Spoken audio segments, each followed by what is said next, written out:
All right. I give everybody a chance to get through. I have no idea what YouTube's doing, but we did get monetized. Yay. Thanks, everybody. Thanks, everybody that made that happen. I appreciate it. And just so you know, I'm a rich man now. I've already made 34 cents. All right. All right. Caesar's in here. Todd's in here. Tim's in here. How's everybody doing? Jason Michaels Photography's in here. Man. All right. So, hey, Ted, how you doing? Glad to see you in here as well. Hey, I'd planned on talking about, creative photography and trying to identify what that is and see if we could talk about it and figure it out and maybe inspire each other. But as always, there's some kind of news that crops up. And before we get started on that, I would like to address the elephant in the room, which is DP Review is closing the doors and locking them. I don't know how that's going to affect everybody else, but I figured we'd get into that real quick right up front and talk about that. Yeah, James, 34 cents. Man, I'm going out and buying a new camera now. That's it. Like I said, I never did this to get rich or anything like that. Of course, any little bit helps, paying the bills as far as YouTube goes. But that's okay. I mean, the big thing is that the algorithms really picked up for the channel, and I think that's going to help out in the long run. And that's what I was after more than anything. All right, Ray Powell, how you doing, brother? From Berwick upon Tweed. I love it. I got to say it too, Ray. I have to say it every time. Oh, man.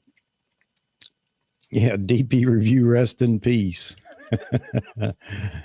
I guess that's exactly what's going to happen. So I'm curious to know how you guys feel about that, because there are some people that are having an emotional moment over this. And I'm indifferent. I'll tell you how I feel about the whole thing here in a minute, but I'll let everybody have their say. Chris, good day. Manila Martin, how you doing? Martin Hild, all right. All right, so we're getting the usuals in here. Love seeing you folks show up, for the streams. You are the core. You guys are the plank holders for this channel. All of you that are in here now, and a few others that haven't made it in yet, but I'm sure they will. Yeah, you're a rich man.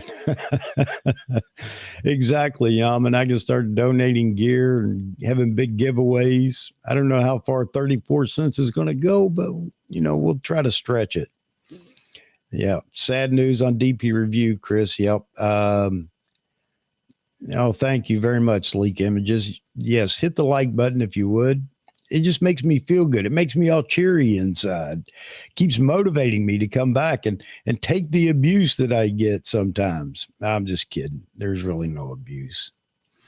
Jeff and Leslie, Wildlife Nature Photography. Good afternoon, good morning, good evening, depending on where you are in the world. Yes, absolutely.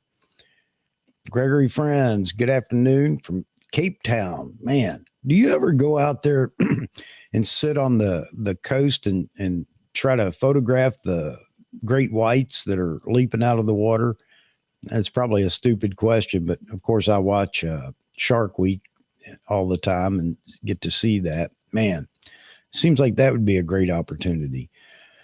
Yep, sad news for me for sure. I used them a lot over the past 14 years. This is Yaman talking about DP Review. How do you guys feel about it? I mean, again, there are some people that are really having they've got an emotional attachment to DP Review, and for good reason, I guess. Todd says he hopes that they lock the site, but keep all the data, I guess, accessible. That's a big question. Is all that going to go away? Is Amazon just going to lock the door and throw a match in the building, or what's going to happen here? Nobody's sure. I saw Jordan on Simon's Ordinary Filmmaker yesterday. Simon pulled a coup there, and Jordan joined him for a quick live stream. And it was interesting listening to Jordan talk about it. He also talked about how he and Chris met, and the camera store and everything before DP Review. Of course, that's just been the last 5 years. But how do you guys feel? 25 years DP Review, and I guess you guys can correct me where I'm wrong. I haven't really researched any of this. I'm just listening to everybody talk. Amazon pulled the plug on them. I guess with Amazon's all the other layoffs that are going on within Amazon, the Amazon conglomerate. And I honestly never knew that Amazon had any dealings with DP Review. I guess if you followed it, you would know that. I don't follow it. So Greg says DP Review is like your local camera store closing up and fading away. Well, that's interesting you say that, Greg, because that's something that I watched Matt Irwin's impromptu live yesterday about this. And they were talking about, could this help the brick and mortar camera stores, the smaller stores? And I couldn't follow the whole conversation, but if DP Review and Amazon, dry up in the camera world. Now, I don't know how that works. I mean, why would Amazon quit selling cameras? But anyway, I guess the conversation was about whether, it would help brick and mortar stores by taking a lot of that or giving a lot of that market back to them. Mozman, I've been reading DP Review for over 20 years. Won't miss the trolls. Yeah. But I'll miss the resource and many talents in the forums. Yeah, I think that's really the big issue. Most people have been talking about. It seems the last maybe I don't know. Somebody had mentioned 10 years. I don't know if it goes back that far, but issues with comments and trolls and fanboys and things like that, making it a miserable place to actually discuss camera gear. But again, I don't know. I'm indifferent on this. I hate to see the data go. I know they've compiled so much data over the years, and you're going to have all that historic data that may go away. At least it sounds that way, because there's no answer to where all that data goes and whether, it's going to be available after the 10th. And by the way, this much I do know, and I've got it up on the screen behind me here. April 10th, they locked the doors. No more in or out. So if you want to get over there and reminisce, you need to do it pretty quickly. And man, this just came out of the blue yesterday. Just bam, DP Review closes its doors. If you have data over there on the site, you have, I think, until April 6th to submit a request to have that data downloaded. Well, I don't even know what that is. I didn't know that you could upload data over there or anything. Maybe photos or something like that. Maybe that's it in forums. I don't know. But either way, you have until April 6th to get your request in for that information. I don't know whether that means you'll get it or not, but they do say on the site, April 6th will be the cutoff. So if you want to retrieve anything from DP Review, you need to make sure that happens. Ricky Tick. Let's see. Yeah, and everybody's talking about this as well. It's unfortunate about DP, but there are others that will come out and pass the torch as photography continues to evolve. Yeah, no doubt about that. And they're already talking about DxO and so on and so forth. But I guess it's all the historic data that they've compiled, with the digital era, all the, the beginnings of the digital era, really, and all the cameras that they have reviewed and all the lenses that they have reviewed, and not just the review, but all the data that goes along with their findings about those cameras and lenses. So I don't know. It's going to be interesting. Hey, Mr. Wolf. Hi. How you doing? I hope you're having a wonderful day. I am. I appreciate everybody that shows up for our live streams. And anyway, I hope it's just a beautiful day for you and whatever you're going to get into. Let's see. Yeah. Well, on this note about all the people that worked at DP Review, I don't know. They talked about they have uh, software writers. I don't know what they were. I haven't followed it enough to know, but I know it was a small group of people. And of course, the other news, Chris and Jordan have already found a new place to light. They're going to Petapixel. So I'm sure you folks know this. There may be one or two out there that haven't heard it yet. But anyway, I'll throw it out here. Chris and Jordan are going to Petapixel. They're going to finish up or wrap up at DP Review, and they've already dropped a video talking about their 5 favorite pieces of gear. Is my lighting a little low? I think so. So let me bump that up a notch. So yeah, whether you love or hate Chris and Jordan, I guess they're going to live on Petapixel, and they're planning big things over there. So what else we got? Greetings from Eastern Shore, Maryland. How you doing, Cal? Darren Francis, sad to see DP Review going. Great source of info. Yeah, I think that's what everybody's going to miss is all the historical data that they've compiled over there. And the comparison generator they have to be able to compare lenses and cameras and so on and so forth. And I have used that before. It's been a long time ago, played with it. But you know what I found? I found that a lot of people just go over there and do that, and it becomes a big bragging point to go drag info off DP Review to quote to people about my camera is better than your camera or my lens is better than your lens. But either way, that it's sad that the data may not survive. We don't know yet. And if you do, let us know over here in the chat.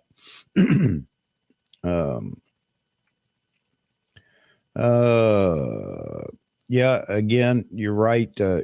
Yaman, hoping the Internet Archive will have a copy of the site. The loss of information there is too significant. If they can legally do it, that is. I have no idea about that part of it, but it's definitely going to be interesting. And and again, there were mixed reactions early on when the news hit the internet. About half the people were saying good riddance, and the other half were talking about what a great site and how much they, had learned from it and gained from it and everything else.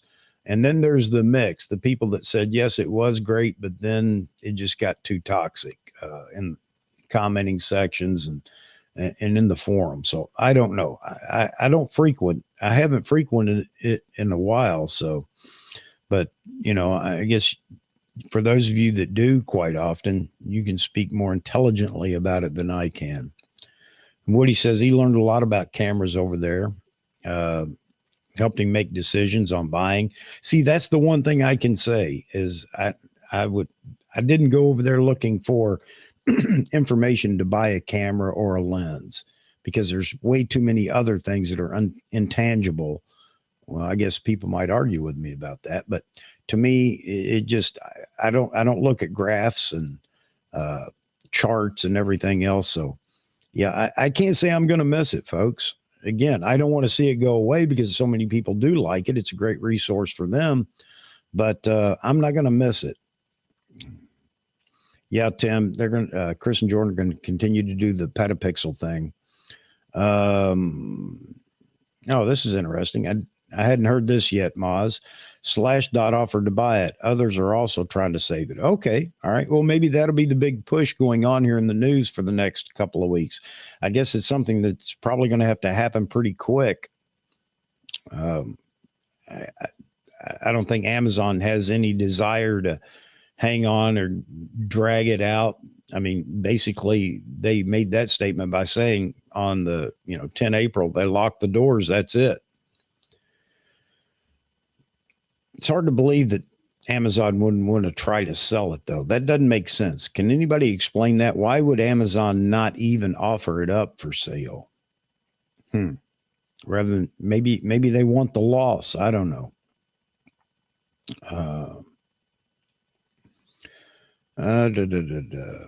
Alan, how you doing? Evening from Kent. It's afternoon here in Connecticut for me. And the weather's been nice, but it's supposed to get nasty again towards the end of the week. Of course. Winter won't go away in Connecticut.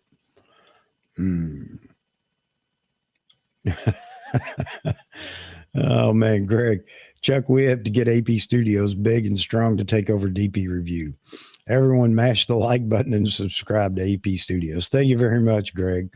Yeah, that would be a mess. That would be something, wouldn't it? For me to, or not me, it wouldn't be me, but, well, yeah, if it was me, though, I guess, take over DP Review. Man, that'd be a mess. It'd be a mess. I just have to salvage all the data and then destroy everything else. Manila Martin, back about 20 years ago, I used to participate in forums, but got tired of the trolls. I think I was active for a couple of years and moved on. I'm not a Petapixel fan, but I did sub today. You know, I haven't subbed over at Petapixel, but I probably will.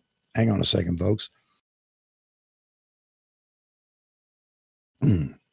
Sorry about that. I probably will go over there and sub. I need to check out Petapixel. I really never look at it either, so I need to go check it out. Yeah, and Yaman, as Yaman says here, trolls and fanboys exist on all the platforms. I reviewed ZFC on the Ugly Hedgehog, and there was this one troll who was interested in posting 4 replies patronizing me over a typo. Yep. They exist everywhere now, man. It's just so hard to get away from it. And, you know, and we say this all the time. The best thing to do is ignore it. I know it's difficult, but, you know, we're left with that's our only defense anymore with trolls and people like that is to ignore them. And if you have the ability to block them, get them out, you know, just basically remove them if you can, if you have the, you know, the ability to do that. But they're everywhere now. It's become an addiction for some people to go troll. Even on channels, subjects, or whatever that they have no interest in, just to do it. That's their kicks for the day. And Caesar, he's saying, to be honest, I never really visited DP website, just watched reviews on YouTube. That was the extent of it for me. That's pretty much me too, Caesar. That's why I say I'm indifferent on what's happening. I don't want to sound like I don't care about those that want to salvage this. I think it's great if somehow it can be done, but not something I chased. DP Review.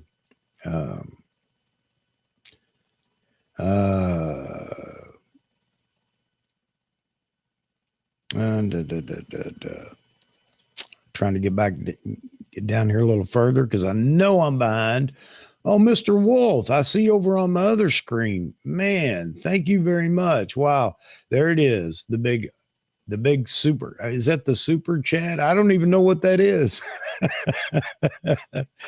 You guys think I'm kidding all the time. I feign ignorance. No, I am ignorant. So I'll tell you, all this technical stuff, man. But thank you very much, Mr. Wolf. I appreciate that. And he has a question. I'm looking at the other panel. I haven't even got to it on the screen I'm using here. My channel is about the same size as yours. I do gear reviews in Portuguese for the Brazilian audience. Wow. My wife, she would want to watch that. Well, no, she wouldn't because she doesn't like camera. My wife's Portuguese, by the way.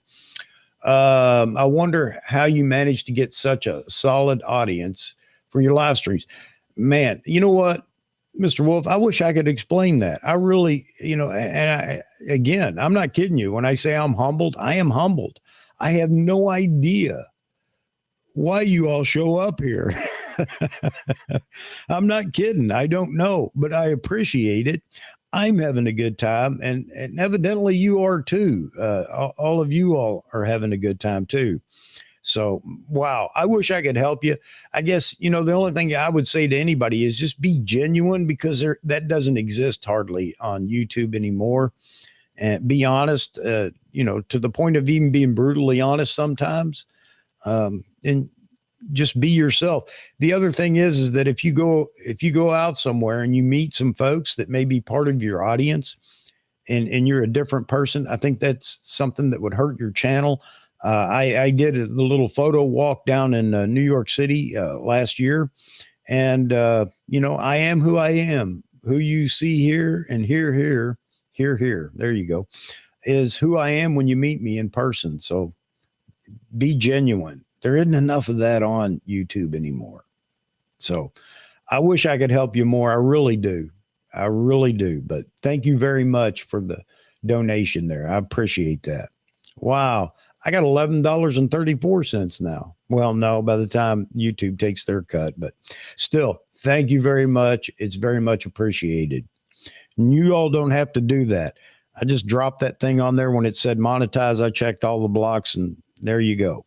But the one thing I didn't do is check the block for interruptions in the middle, or I don't know what they call them, midstream things or whatever. But anyway, thank you very much. I appreciate it. AED. Well, no. Come on, guys. That's crazy. Don't be doing that. I appreciate it. I truly do. But again, I didn't do this to get rich, make money, or anything else. But thank you very much. You see, I'm turning red here. My wife would be laughing at me if she saw me right now. Wow. Thank you so much. I truly appreciate it. I don't know why it doesn't show up over here, but that's okay. I'll just keep my eyes on that screen as well. Let's see. So let me jump back over here real quick, since we're on the DP review thing. And again, it just seems to be a hot topic for today. Again, sorry, I'm not the most intelligent person on all that's going on, but that's what I rely on you all for. That's the reason I asked, how do you all feel? Because I don't have a lot to say about it. I did read an archivist from the Internet Archives is going to try to preserve as much as possible. Well, that's good to know, Maz, and hopefully they'll be successful. I hope so.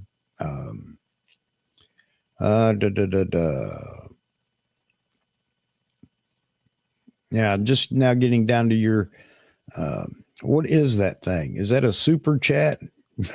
I'm going to turn red. I'm embarrassed. I don't even know what it is. I just checked the blocks. But again, thank you very much. Let's see. Was this the site that called you a petulant child, Chuck? Yeah. Not the site, but somebody from over there on the site did. There was something Vahagan would remember. Mozman, you might remember. Somehow I got drug into a comment. I mean, they didn't mention me by name or AP Studios, but it was obvious that they were talking about my channel over there. I can't remember what the comment was, but it was funny. You know, I like that. Yeah, I told Moz man and Vahagan, I like that because they're going to push people to the channel just to see what's going on when they make comments like that. How bad is it? I got to go check it out. And then, you know, I'm pretty comfortable with, yeah, come on over and check it out, because I think you'll find it's completely different from what the trolls are saying. But yeah, interesting.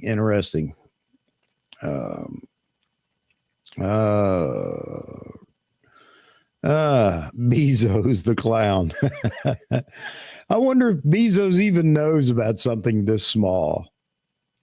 It's funny. Wow. Thanks again, Mr. Wolf. And I'll be down to AED's donation here in a minute. Let's see. Here we go. Chris, there's a comment I want to address. 324 D-Day for the Z85 1.2. Can't wait indeed. So I have my, well, where is it? It's over here. Everything's backwards on the screen. I have my earpod in because there is the possibility that maybe I get a phone call asking for prepayment ready to go to ship on whatever day it's going to ship. And by the way, over on B&H, they have the estimated shipping day as the 23rd of March. So that would be tomorrow. I don't know if it's actually going to happen or not tomorrow, but that's what's on their site. So maybe we get, I hear something tomorrow. I don't know, but I'm prepared. I'm ready for it because that's a lens that I really wanted. So, David Stewart, it'd be interesting to watch Chuck review something that is a different brand. Yeah, it would. It would be interesting. All right. It'd probably be funny to some people, and some people would be disgusted. And I will, like the lens 85 1.2. I'm going to review it, not a formal review like everybody else does, but I'm going to play with it and I'm going to show you guys what I think about it. And I, let you know what I actually do think about it. I expect it to be fantastic. However, who knows? Yes, Mr. Wolf, you are the first one, the very first one. I take that back. You are the first one on a since I was monetized. I put up the QR code a couple of weeks ago. I was just playing with that idea, and I probably ought to put that on the channel rather than going through YouTube. But anyway, and somebody, Mr. Mozman, might have slipped something in there, and I appreciate that as well. I never did tell you thank you, Moz. How terrible of me, man. But Mr. Wolf, you are the first to get the banner at the top. Wow, and there are more people. Why is this? What are you people doing? Why are you people doing this? Yaman, thank you very much. Thank you very much. Thank you. Wow. Again, you guys are fantastic. So let me throw Yaman up here. Super chat 38 AED. Cool. I just noticed that we can contribute now. Grays have the coffee fund. So here's the M&M's fund. Well, you know what? Thank you very much, Yaman. And that's where to go to. And anything left over pays for Restream. Not that I'm asking for donations for that, but thank you very much. And some of this might go to the coffee fund as well. So, but I appreciate it. You guys are great. I don't know why you do it. Again, Mr. Wolf, I can't answer your question, and I don't know why people do this either. It's great. You guys are fantastic. Jace Michael, oh man, best rookie photography channel on the interwebs, AP Studios. Like and subscribe. Wow. Thanks, Jason. Yep. Yeah, Mark Weston's in here in the chat today. Wow, Mark, good to see you in the chat. With DP review being closed, how will it affect you? And I'll let everybody answer that, Mark. It's not going to affect me until maybe somewhere down the road. I wish I had the opportunity to grab their comparison tables and, check lenses against lenses and things like that. All right. Let's see.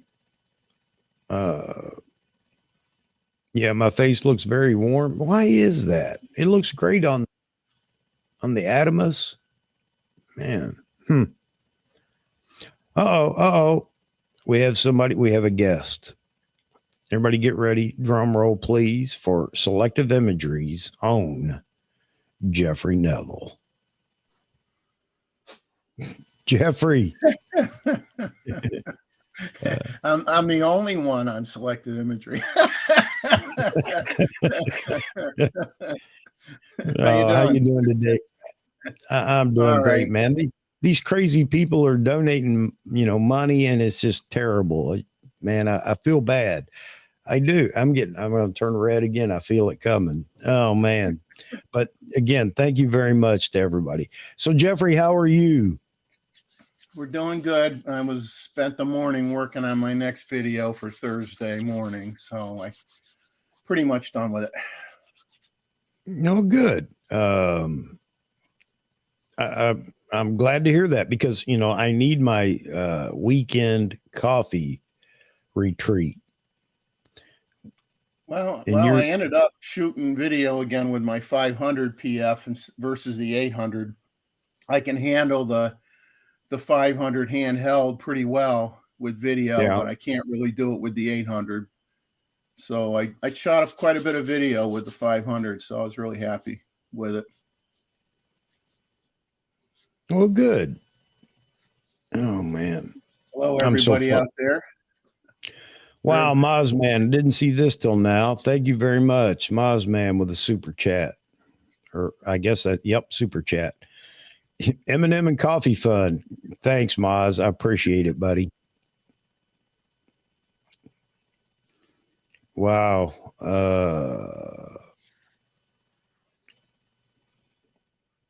Wow.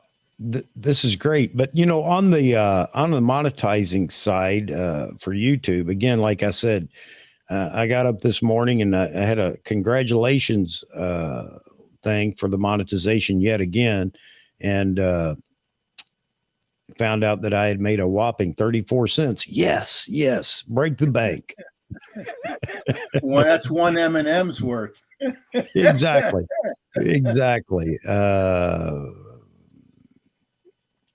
So yeah, that's okay, Moz. I appreciate it, man.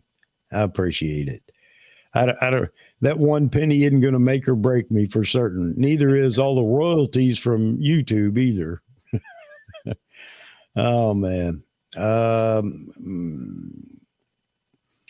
So here's something interesting. And where you at, Chris? He says a few local stores in my area posted teasers showing the 85 1.2 already at their stores. That is, yeah, that's very exciting. So, you know, why does Nikon? That's a good question, and I don't want to get off on this, but you know, go too far on it. But why does Nikon decide a shipping date has to be on a Friday?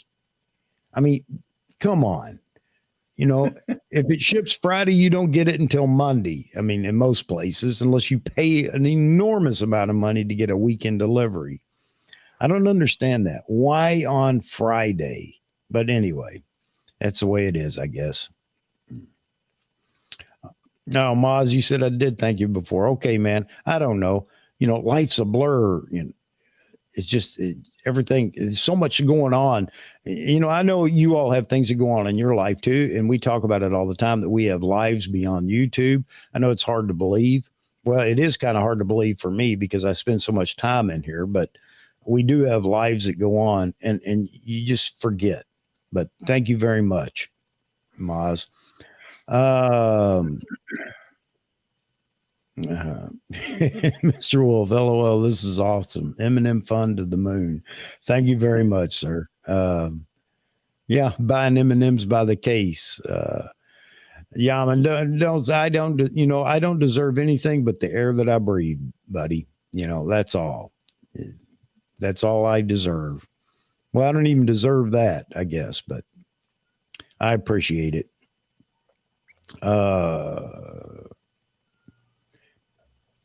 And Maz says he was worried you might be sick.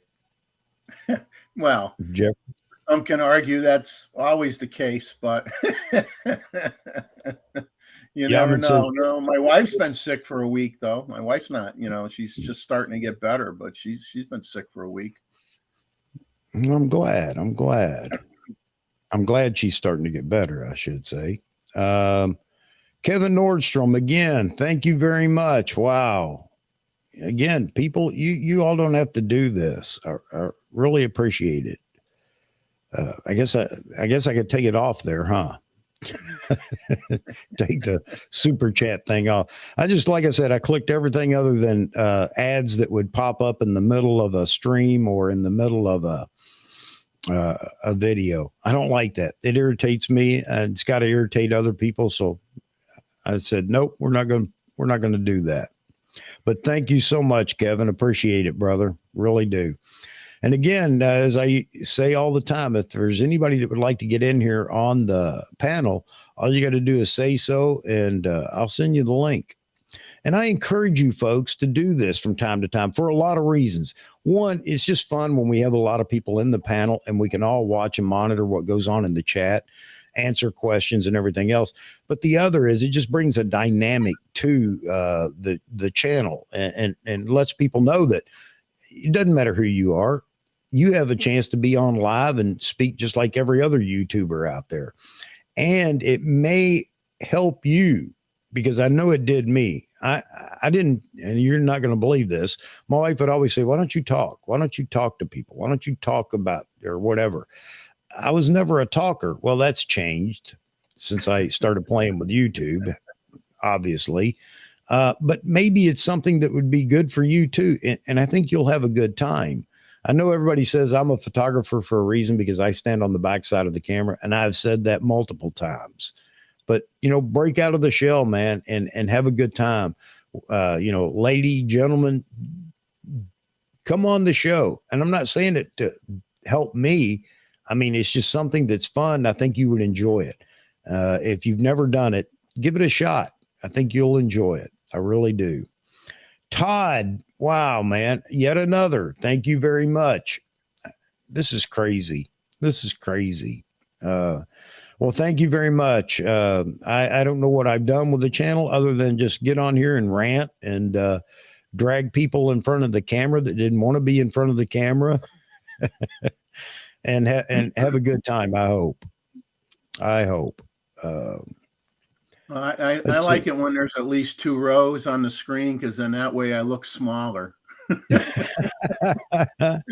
Oh, man. Oh. Thanks again, Todd. Yeah, Frames, he just dropped another video, and you're right. It seems that he's found Nikon India or somebody over there that's willing to let him have some of the Nikon equipment ahead of time to do reviews and things. I think it's fantastic. And I like watching Frames do reviews. I mean, who doesn't like that accent, right? I got a hillbilly accent. Nobody likes, but oh well. Joe Stroud, how you doing, buddy? Let's see. Hello, Z Wade and Kevin. All right, great. Yeah, it's picking up. And Robert's going to take a picture of his eggplant parmesan that he's making. Thank you, Robert. That's just what we need, is something to make us hungry. Ray Powell, wow. Ring the bell. I got to get a bell or something. I got to get something. Thank you very much, Ray. I truly appreciate that. Again, I don't know why you guys are doing this, but I truly appreciate it. Morning, Z Wade. Hope you're doing well, Zach. Hey, Six String Brian in here. How you doing, Brian? Hey, Chuck. Good folks in the chat. Hope everyone's doing well today. I am. I'm doing extremely well, Brian, and I hope you are, and everybody else in the chat is as well. Oh, man. Ray makes a good point. You're cheaper than therapy. You'd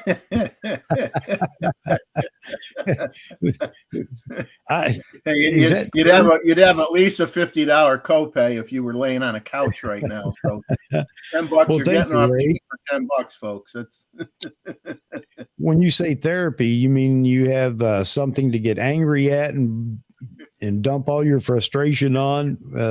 My idle chatter or whatever. Oh man, thank you very much. Yeah, okay. So we're I finally made it through, everybody, and I hope I did catch everybody that did donate a super chat. I'm humbled again, and I appreciate it. No doubt about that. But this isn't a get rich scheme for me, and you guys don't have to do that. I do appreciate it when you do, but we're just going to continue to have fun with the channel, and that's the most important thing. And let me ask a question: did everybody get a reminder or a what do you call it? Everybody see the thumbnail? Get notified by the little bell icon? I'm just curious because I want to see if they're pushing our content more now that I have hit the 1,000 mark. Long Rider, I can't see you, and I don't know why. He's going into stealth mode. I think he's doing a trick on us. I got to figure that out, though. That's aggravating me because, man, I enjoy conversations with Long Rider. We talk on the phone from time to time. Good man, Jeff. Yeah, you're a good man. So yeah, Yaman got a notification. Okay. I'm just curious if the notifications are going out. It's going to be fun to see. Yeah, I'm going to be there you go. I'm going to be this giant channel on YouTube and have no idea what I'm talking about. I just do live streams and babble. No. No, I missed his super chat. I'm sorry, Long Rider. Man, how come? I don't understand. Let me look over here. Albert, too. Wow, Albert, thank you very much. Why am I not seeing these? I tell you, Restream's hanging by a thread right now.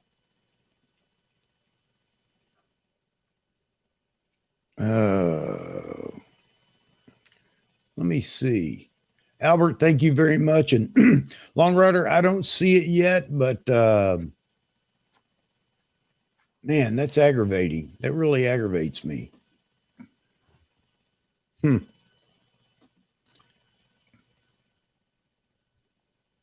Sorry, folks. I'm trying to figure it out here. Oh, I can see you over here. For some reason, you're not showing up in Restream, Long Rider, but I see you over here in the YouTube chat. Okay, so I'm gonna keep my eyes over here in the YouTube chat.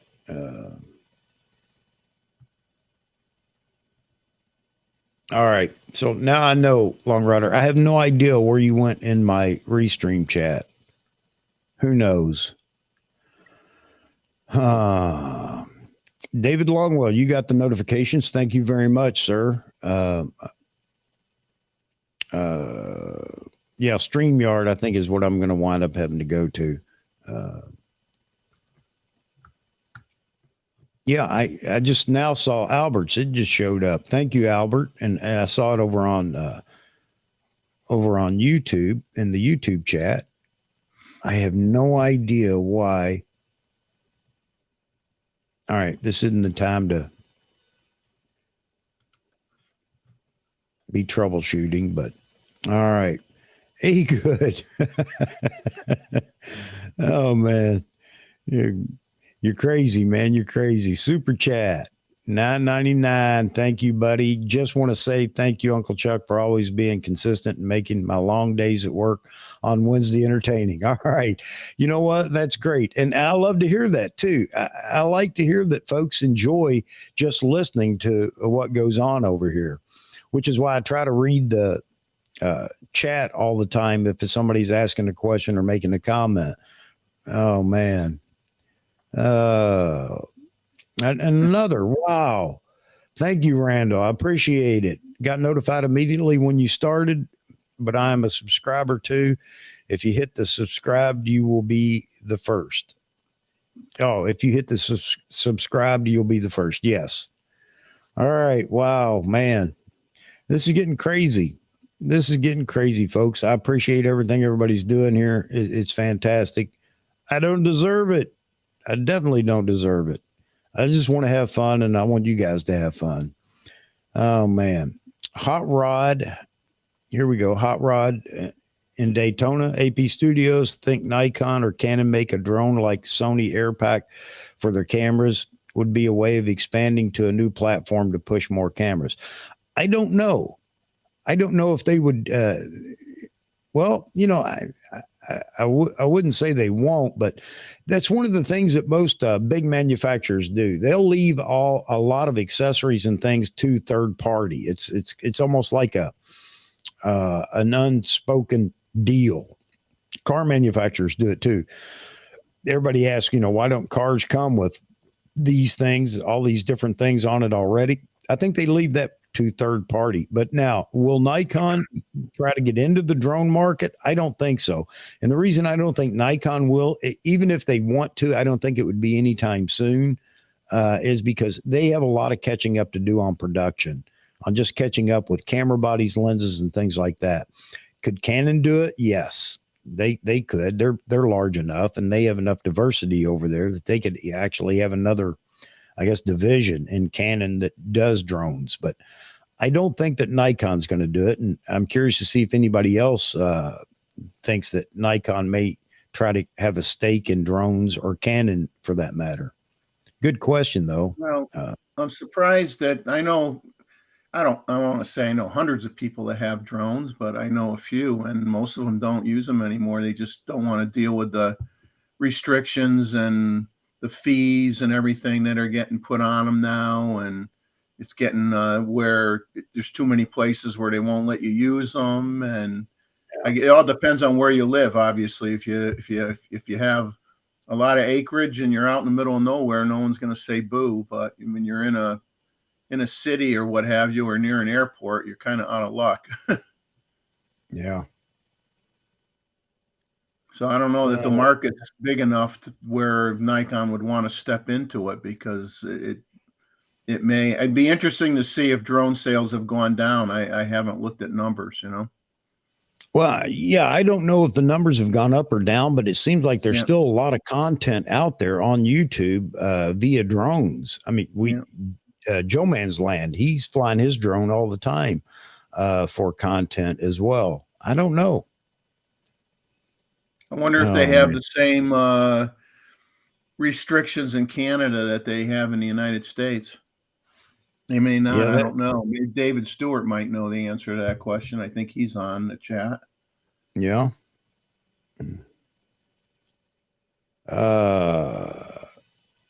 Let's see.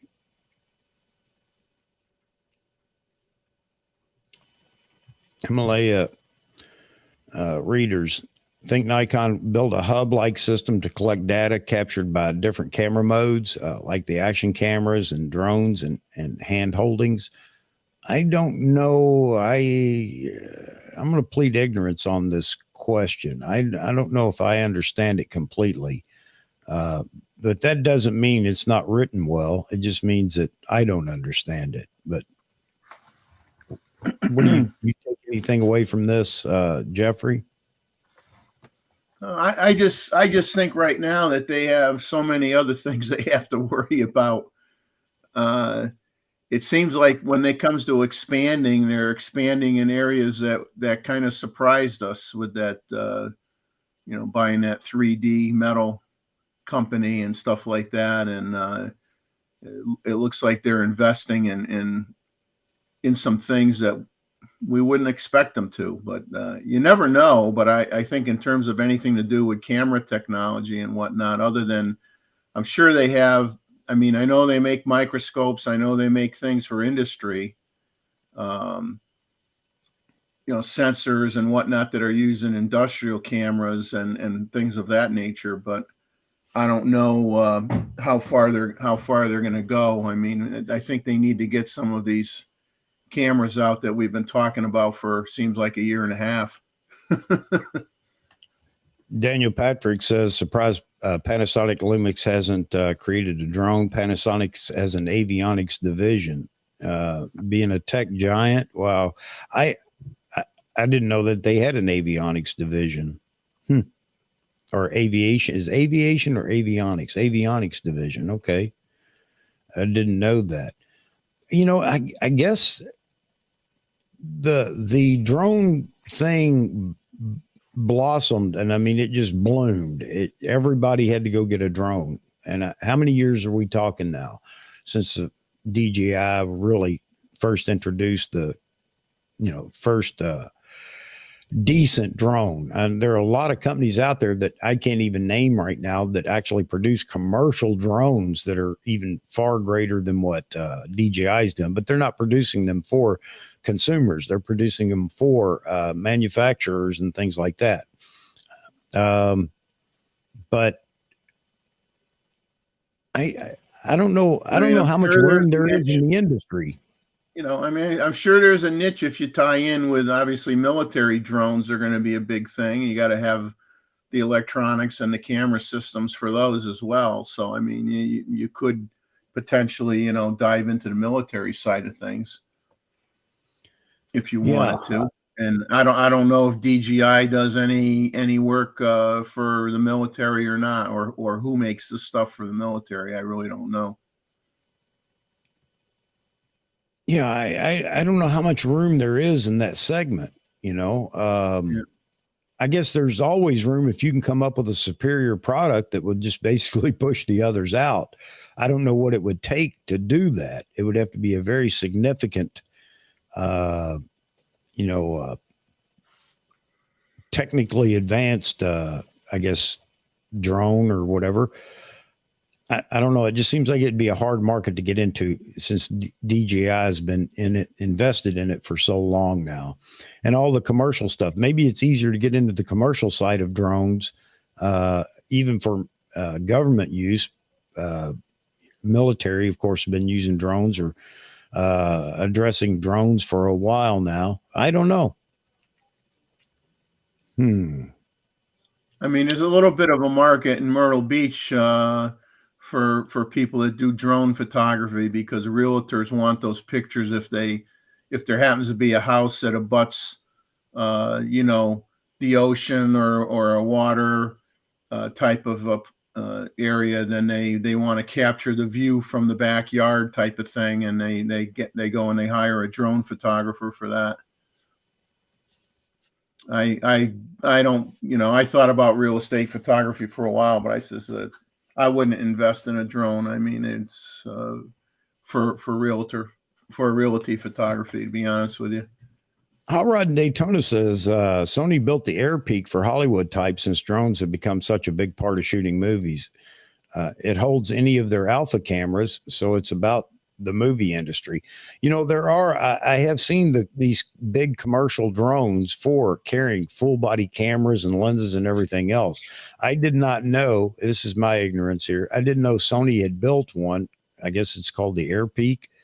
I didn't know that. I got to go Google it and find out. Well, Craig C says he's had 2 DJI minis, but with remote ID regulations and risk of fines, he barely flies them anymore. Yeah, I bought one way back when, and one of the first, not the very first, but one of the first couple or 3 models of DJI, and yeah, it was fun. I had a good time with it. Not, didn't create anything with it. It became a kind of a pain in the butt. So it's sitting in the corner. Somebody asked that question the other night. What do you have that's sitting in the corner or gathering dust rather than being used? That's one of them. My drone. I don't even know if it works anymore.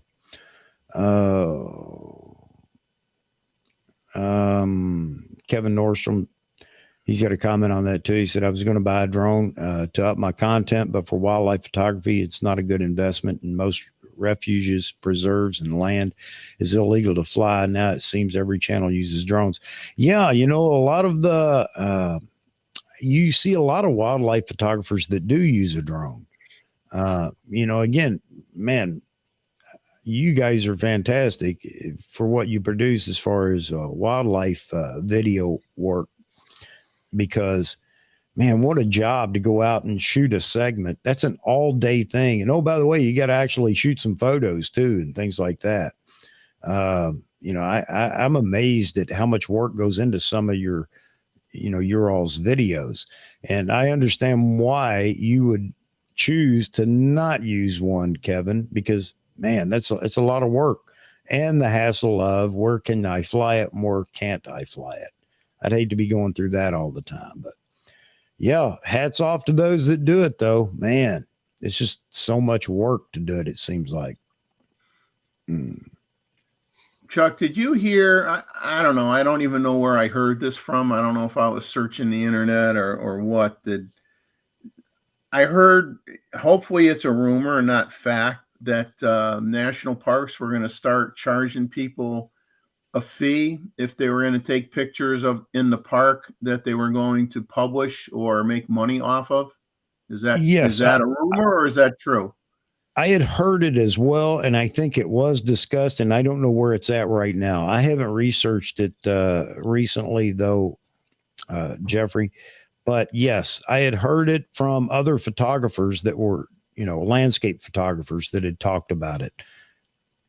There would be a charge for commercial use of photos taken. It may not have gone anywhere. It wasn't something that had already happened.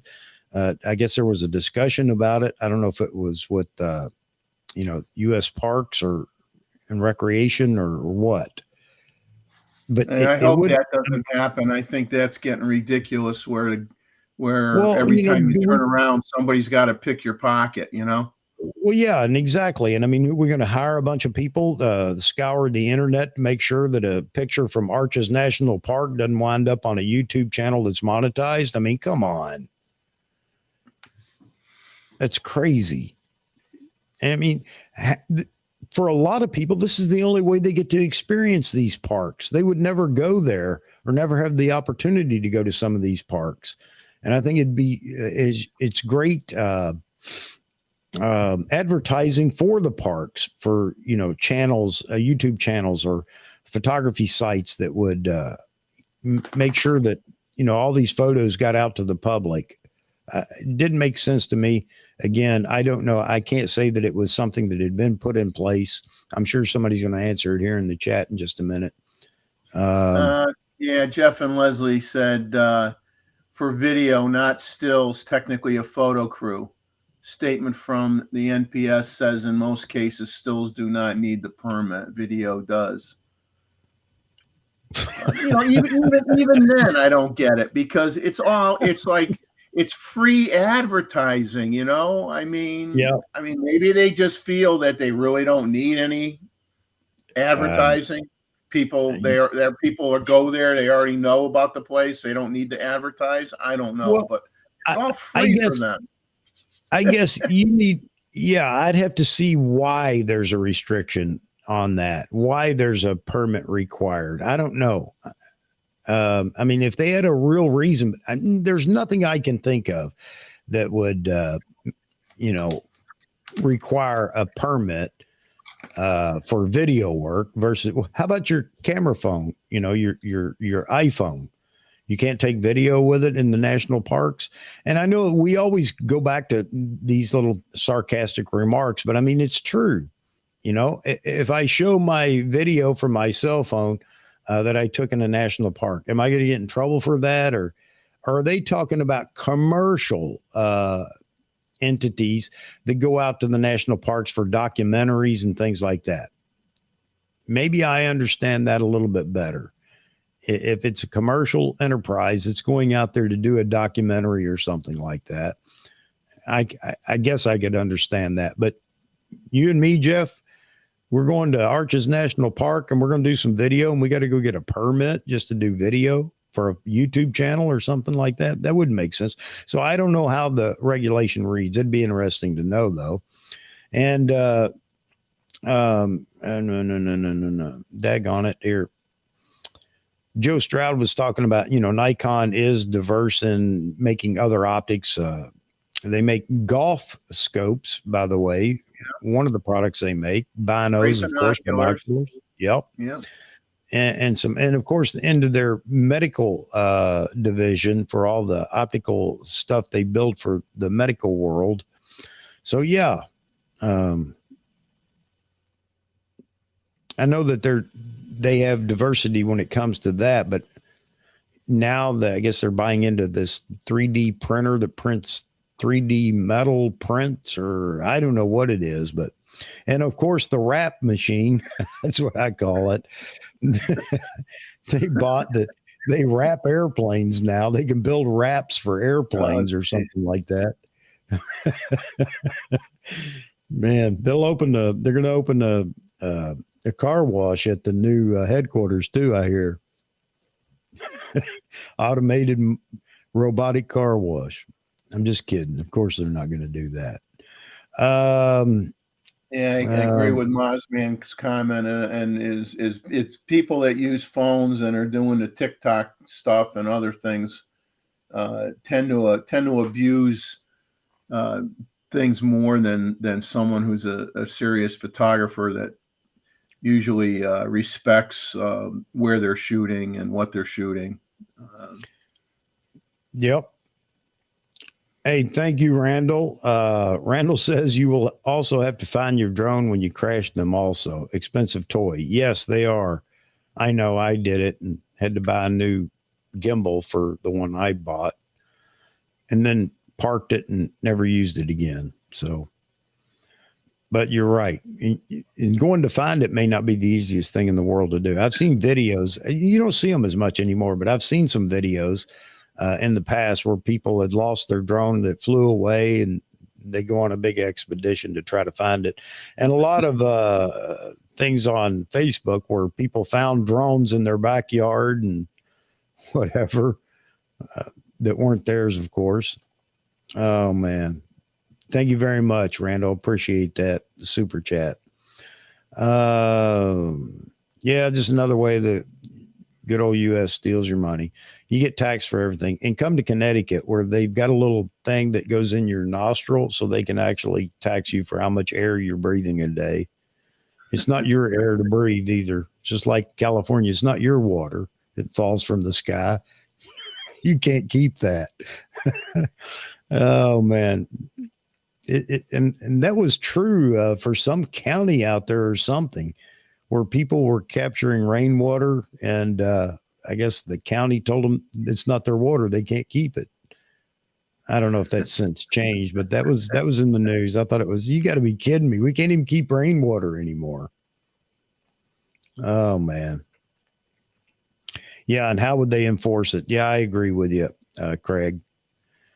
So I don't know what's going on in that. Maybe I ought to do more research. That's what I need, more time during the week to research all these things. Oh, man. No, honey, I can't go with you to the whatever. I gotta check on U.S. Parks and Recreation. You just got to give up. You just got to give up sleeping. That's all. No sleep for you. No sleep for you. Yeah, I hear you, man. Okay, so here you go. Jeff and Leslie, he's further commented, they specifically called YouTube and TikTok as commercial, even if the channel is not monetized. Stills are currently okay. Wow. So there goes your cell phone idea. Well, are they checking people, shaking them down as you leave the park? Let me see your phone.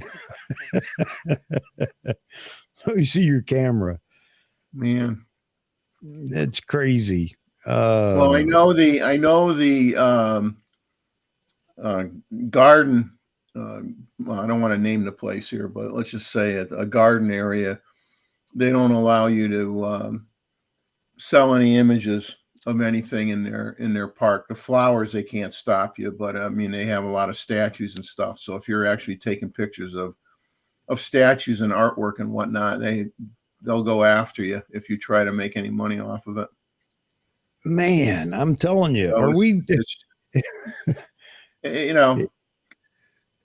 they want to they want to sell all that stuff in their gift shop, or whatever. They don't want anybody else possibly making any money off of anything that's on their property, so it's just getting ridiculous. Yeah. Jeff says, you're assuming NPS actually wants you to visit the park.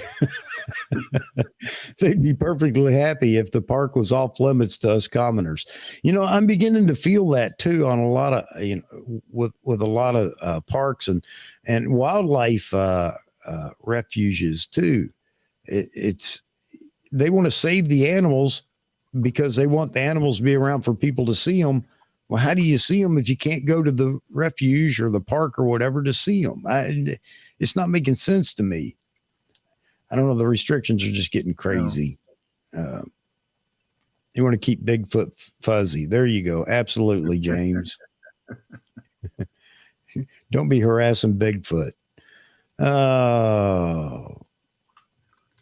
Yeah. Well, when I was younger, I'm sure there still is. There's a lot of people that think, all the zoos should be closed, all the aquariums should be closed, so on and so forth. And, I scuba dove for many, many years. And the way I look at it is, if you didn't have zoos and you didn't have aquariums and things like that, all these young children growing up, going to those places and seeing the animals and the fish and things that they would never normally ever see.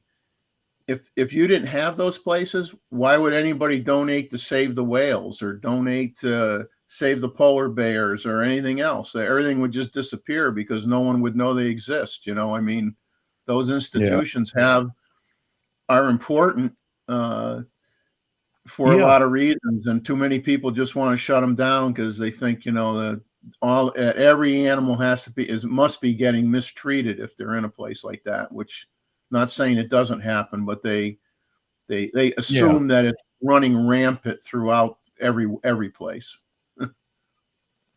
Wow. I just saw on the other screen over here. Thank you very much, Vahagan. I appreciate that, man. And I'll pull it up when I get to it, put it on the screen. But wow. Man. You folks are crazy. You're crazy. You'd come see an old white-haired man get on YouTube and rant. Oh, man.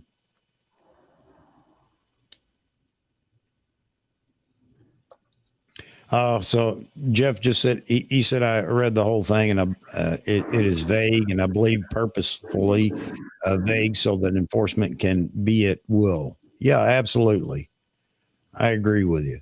And it's vague enough that their attorneys can catch you in a loophole that you can't get out of. And then you wind up paying a fine and everything else. Hot Rod in Daytona says, you know, drones are great for landscape stuff. I agree with that. Great for whales and sharks around the beach. Have been great tools for beach safety for sharks. Yeah. Australia bought 80 for that purpose. Yeah. There's no doubt. I think there is a place for drones. No doubt about it. Even fire departments have begun to use them too, for whatever, you know, looking at the fire from all angles and things like that. So yeah, police are using them. Everybody's using them now. And I think that's fine. And maybe that's that commercial segment of the market that somebody could tap into if you still wanted to do that, like Nikon or Canon, not just for everyday use or consumer use. I don't know. I'm sure. I bet you they use drones a lot, you know, where they have forest fires a lot too, to just see where it's spreading to and get a better understanding of how best to fight a fire. You know, I'm sure they have drones for that. Mm-hmm. And you know, we've all seen it on some of the photo sites, drone photography, and man, there are some compelling shots from the drone's view. But again, it's understanding how to use the drone and the camera that's on the drone and things like that. But yeah, there are some beautiful photos from drones. Everybody was worried that it would be a photo of them in their backyard sunbathing, you know, when they first came out. It was just going to be an eavesdrop tool. Well, they could come photograph me in the backyard. They'll be sorely disappointed. Let me throw this up there. Vahagan, thank you so much, brother. I really appreciate it. Not just this, but all you've done and helping me get the channel going and everything else. Congrats, Chuck, on 1,000 and Chuck Talks. Here's to some more M&Ms and rock and roll. Rush 2112, great album. Oh, wow. Yeah, actually, I'm a Rush fan, and 2112 would be the album that I would choose to play if I was digging up my old rock and roll. Well, they use drones a lot with when they're, you know, they use drones all the time on all those BBC specials and stuff where they're flying over the African plains, and you could see all the herds of animals running around and finding the elephants and all sorts of stuff. You know, they have a lot of drone photography in those areas. Yeah.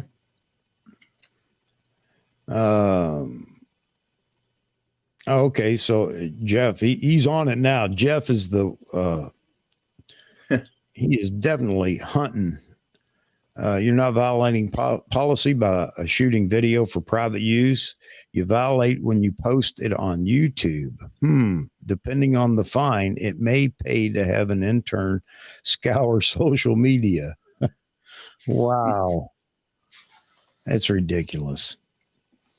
Yeah, you know what? There you go. This is exactly right. Well, first I need a Steven. I need a Steven. I really need a Steven. I wish I had a Steven. I'll get me a Steven. Then a whole research staff. Yes, exactly. Absolutely, Moz, man. We could become we'll just make this a multi-owner channel, and all of us get together and have a research staff, a color man, an analyst, feed us all the stats, just like a ball game. That's what we need. But no, you guys do a great job of doing that on your own and keeping me up to date. That's for sure. Phone lines are open. Yes, sir. I'll tell you what. Let me run to the little boys' room. You know it was coming. The first hour, it's got to happen. Let me run to the little boys' room real quick, and I'll come back, and the phone line will be open. I'll flash the number up here, and we can get going on some phone calls. Be right back, folks. Hang on to it, Jeffrey. Hang on to it, man. We'll keep everybody, we'll try not to put anybody asleep here. Albert, Connecticut's one of the most difficult states in which to conduct business. Yeah, born and raised in Connecticut. I know all about how difficult Connecticut is.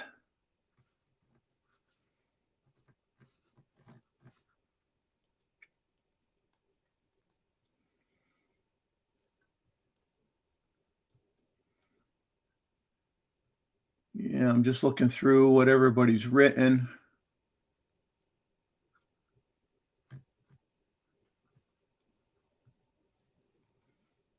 I mean, I like drone footage. Don't get me wrong. I don't have anything against drones, but it seems like too many agencies have issues with drones. And of course, now it's becoming a monetized thing. We charge everybody for everything. So it becomes less rewarding to use them unless you actually derive an income from it.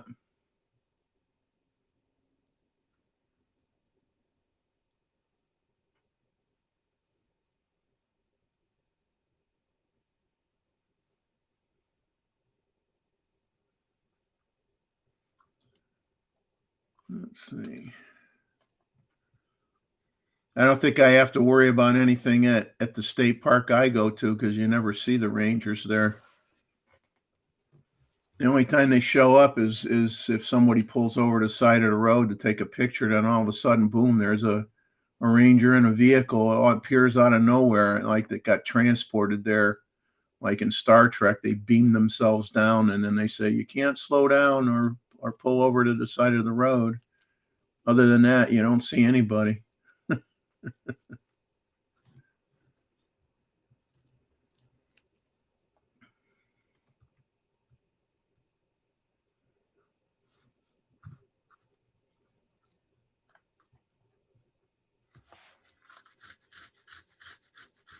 Yeah, drone photos down here for real estate are like, I mean, and the thing is, they take the photos. They'll do drone photos of houses that aren't near the water sometimes, and it's like, okay, what's the point of that? I mean, it's so you can see the condition of the roof for real before you buy the house. You could like have the drone just like take a bunch of shots of the roof line and the siding and make sure nothing's bad, you know.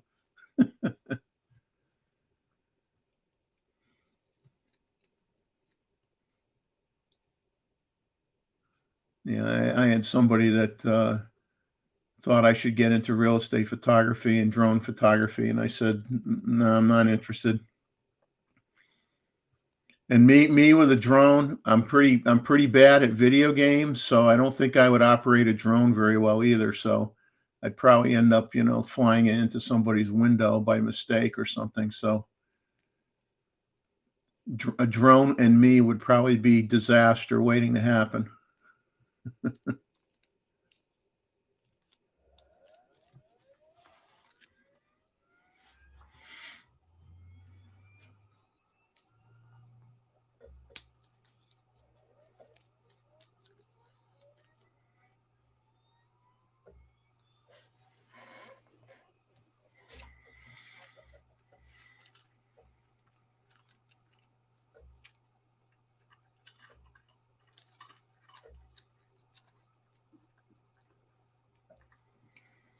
I had a question. I'll throw it out there just to get some discussion going here for those that do street photography. Let's say those who do street portrait photography.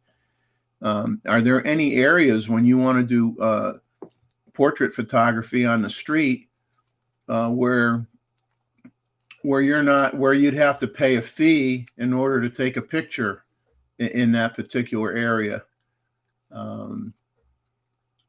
I would like to think most places you could just if it's open to the public, you could take pictures there. But I'm just curious if anybody's had a problem where someone's told them, no, if you want to take a picture in this park or something, you gotta go and pay a fee to be able to do that.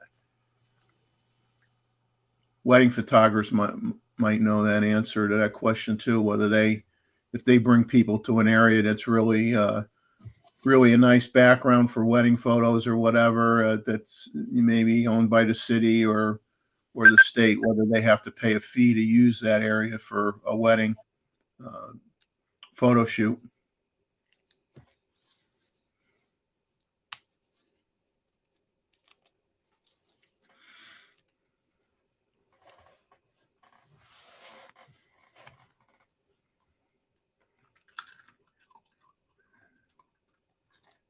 Hang on a second, Jeff. Go ahead, Jeff. Start now.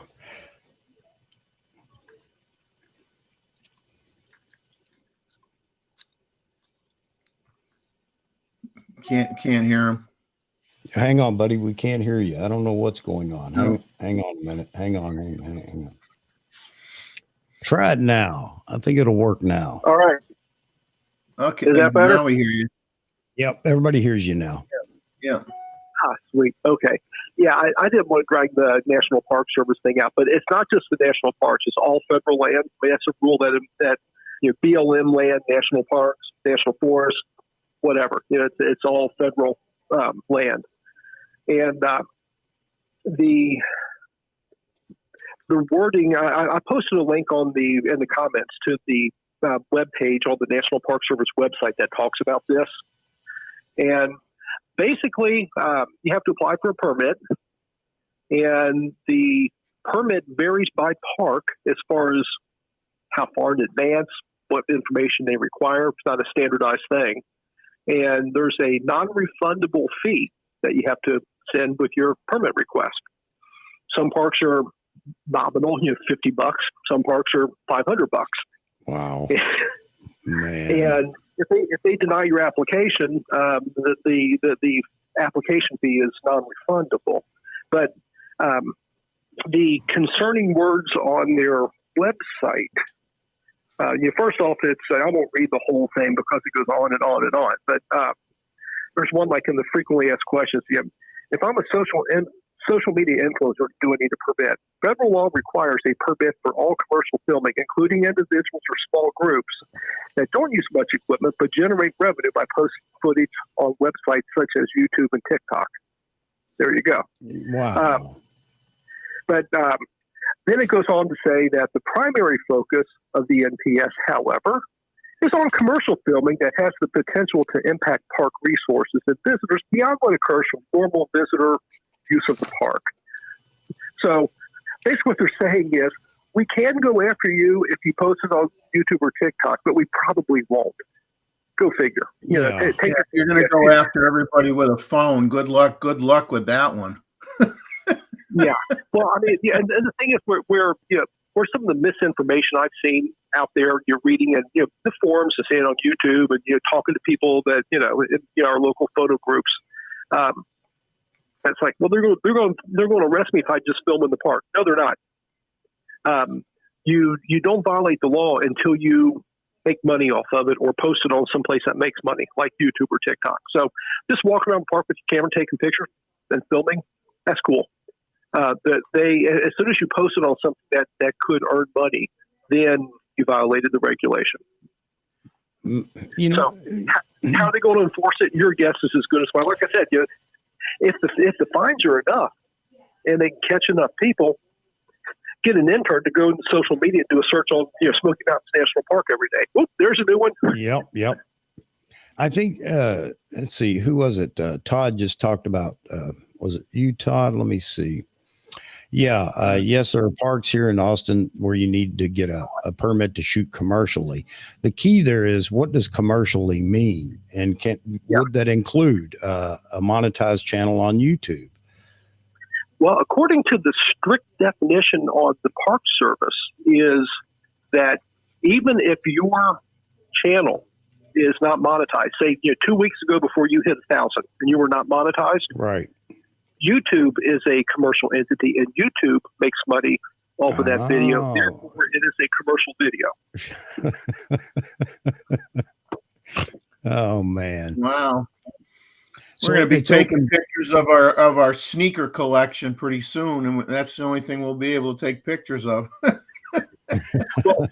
Well, and this is for video. Stills, for some reason, stills aren't included with this unless you bring in. I mean, if you're National Geographic, you bring in 25 photographers and you're setting up a blind out in the middle of the field and yada yada yada. Yeah, you need a permit. But just you or me or Chuck or Bosman or Bahagan or any of the folks out here going to a park, sitting there at the overlook taking landscape pictures, nobody's going to care, and nothing's going to be said to you. Right.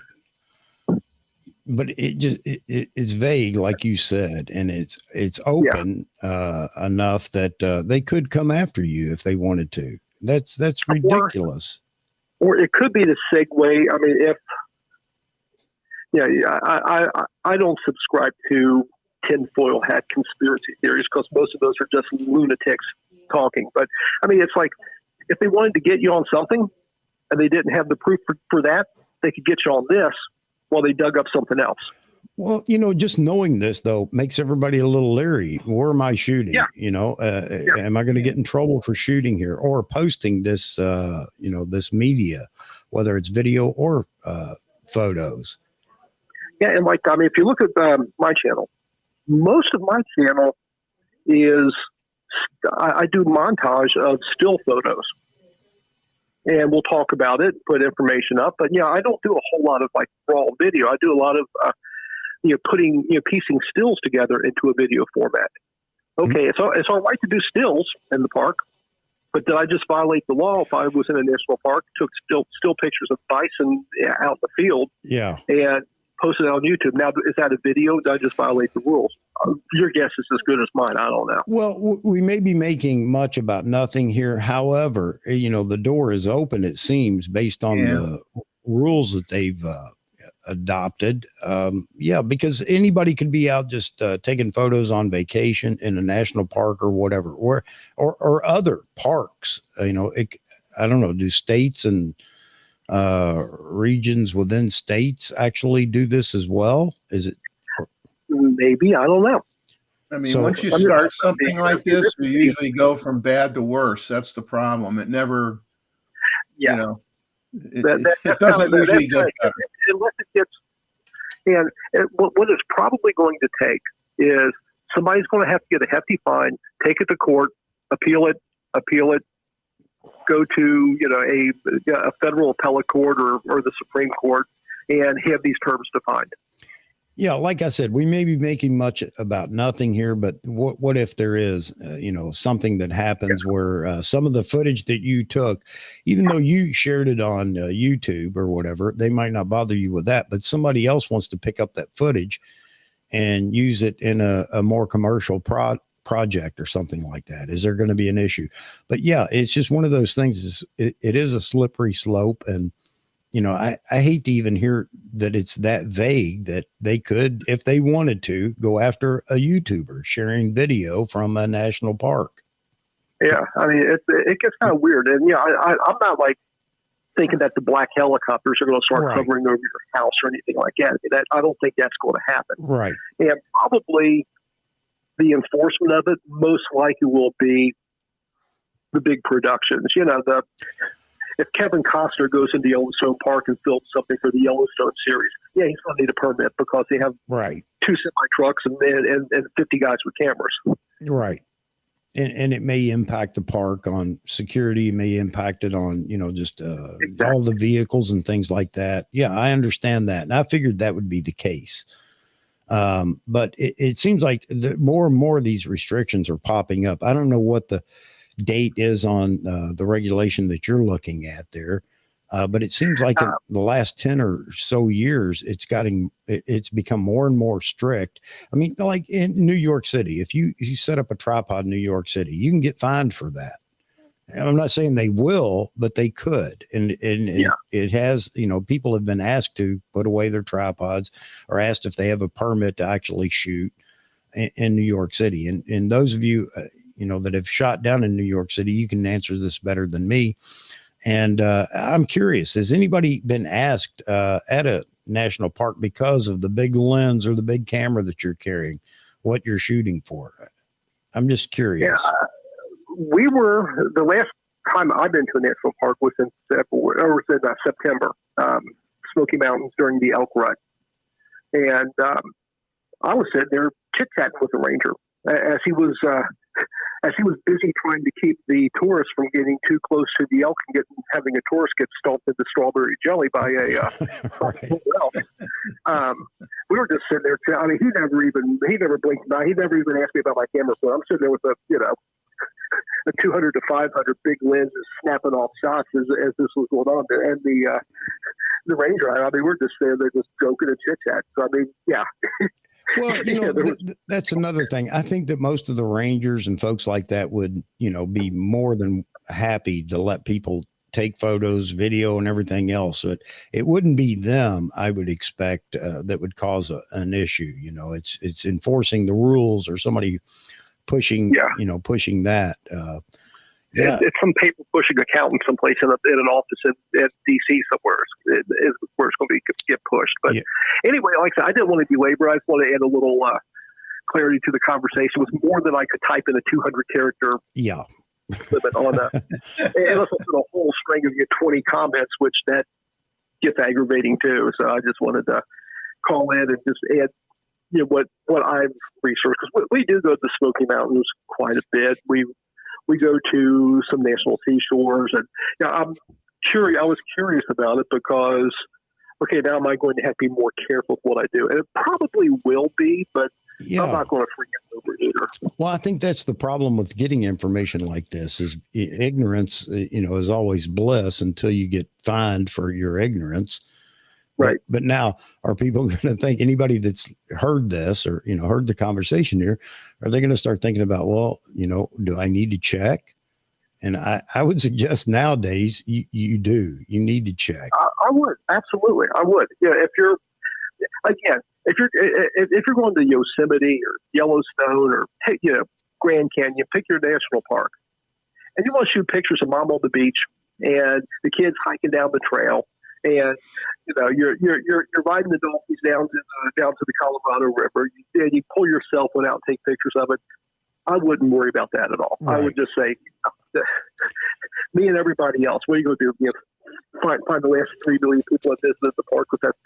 But if you go in there with a photo group, or you're leading a photo group, or you're wearing the I shoot ball T-shirt, you got the fuzzy hair. And everybody knows who you are, and you're standing out in the middle of a trail filming yourself and telling people they have to move around you because they're to be quiet because you don't want their voice. And I think if you're disrupting something like that, you better think about it really hard. But if you're just there to take pictures and take video, I don't think anybody cares.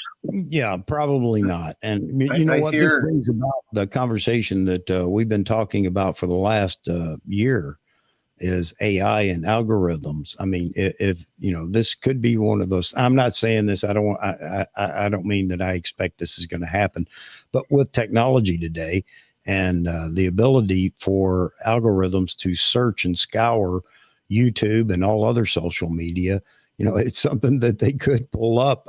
Here's another video. This person's monetized on YouTube, or they're selling photos that they took in one of the national parks. So, it is enough to make everybody cringe a little bit. And hey, I appreciate you bringing up the information though, because this is what we live in now. This is what we have to deal with now. Yeah, so I guess my counsel to anybody listening here would be if you're planning to shoot in a national park, think about what you're doing. Go to that web page, look it up. Read the definitions of it, interpret it for yourself, and make your own decision. Yeah, and Mozman had just brought up talking about tripods down in New York City, and anybody that's been to New York City and actually walked the sidewalks or streets down there, you understand how crowded it is. And I can understand, as Mozman said, a tripod can be a serious public nuisance down there, and it can, and here's something else. This brings up, man, this just dovetails into a bajillion things. You with a tripod tripping somebody down there on the street and they break a leg, a hip or something, they're an old person like me anyway, they get hurt. And who's liable for that? And that may be another reason for, cities and things establishing these rules. So, yeah. I hear, though, if you're wearing I shoot JPEG t-shirt, you get a free pass. So you got to get those shirts printed quick, Chuck, so that we don't have these problems anymore. Yeah, I have free access to shoot anywhere I want. I'm going to have that one made. Anywhere in the United States, my 2 feet are planted is a free speech zone, right? There you go. Absolutely. Absolutely. So anyway, like I said, I didn't want to drag it out all day. I just thought I'd put my 2 cents worth in. I've done some research on it. I've seen a lot of the videos of people, I've even seen yahoos like, well, this video was shot before October 21st, 2022. Because I think that's the day that the rule had been in place. Somebody appealed. Somebody took it to court. They won. It went to appeal. A federal appeals court sided with the guy and said that that was unconstitutional against the First Amendment for the Park Service to do this. The Park Service appealed it to another federal court, who then said, no, it's really not a First Amendment issue. And it'll probably end up in the Supreme Court if the guy who brought the original suit decides to take it that far, has the money to take it that far. Yeah. Wow. So we've had 2 courts. One say it is a free speech issue. It is a First Amendment issue. We've had another court say it's not. So the other court that said it's not a First Amendment issue, that ruling came down somewhere in October, and that's when this rule went back into place. So I've seen people say, well, this video was shot before October. It's like, it's a snow scene. I doubt if he shot it last summer. I'm going to change the metadata on all my files. Yeah. So, people are playing that game too. It's like, I'm just not that worried about it. Well, you know what? If they decide to come after my little 270 or whatever it is subscriber YouTube channel, knock yourself out, buddy. Hey, Jeff, this sparked a good conversation, though, and that's one of the things I love about the chat over here is somebody makes a comment and then we're off on a tangent, but it's a good tangent. And, it's just good information for everybody. And I would suggest everybody do this. Just go check before you go. And, so many people are weighing in here right now, but I'll let you go, Jeff, and then we'll. Because I had to kind of shut the stream off so I wouldn't get the echo with the feedback. So I'm going to get off here and get back on the stream. Okay. Take care, Chuck. The rest of your day goes well. You too, Jeff. I hope it's a wonderful day for you and Leslie. Thanks for calling in. Take care. I like Craig C made a comment. He says, I thought this was the land of the free ? Well, drop the R and you're okay. The land of the fee, the land of the fee. Yes, exactly. And Todd's talking about here, it's defined as any shooting that potentially disrupts others' use of the area. I shot an engagement at Zilker Botanical, and although I require a permit, I was warned not to disrupt others' use. Yeah. And, and especially in cities, it's not just the city wide. It can be a specific area within a city, it seems like, too. I don't know what the rule is down in Central Park in New York City. And I'd be curious to hear if anybody does know, but I'll bet you there are all kinds of rules about shooting down in Central Park. So, wow, here we go. More of shutting down the photographer. This is why we, just like I was saying with the tripod down in New York City. Somebody trips over that tripod. If you don't have a permit, then I guess you're on your own. I'm just guessing here. If you have a permit, maybe that does give you some defense against somebody suing you, or well, I guess it doesn't really, but it's just it's interesting. And you know, you have to agree with some of these rules. You can't deny what they're saying, but then it just gets blown out of proportion. And again, with AI the way it is today and the way it's growing and everything else, could the government come back and say that photo was taken at this date on this whatever, blah blah blah, and oh, by the way, you didn't have a permit? Now, I'm not trying to scare anybody. I'm just, but this is the world we live in now. It's just you start going down the rabbit hole now. It's not good when this stuff starts, because then it may start at the federal level, and then the states think it's a great idea, and then local towns think it's a great idea, and the next thing you know, everybody's screwed. Yeah. And I agree with your comment here, Rot.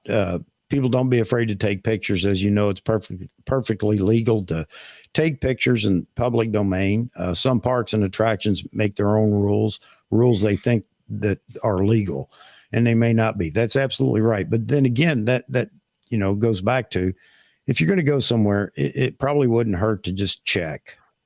And I'm not saying be afraid to go out and take photos, but the problem again is, you know, ignorance does not trump the law.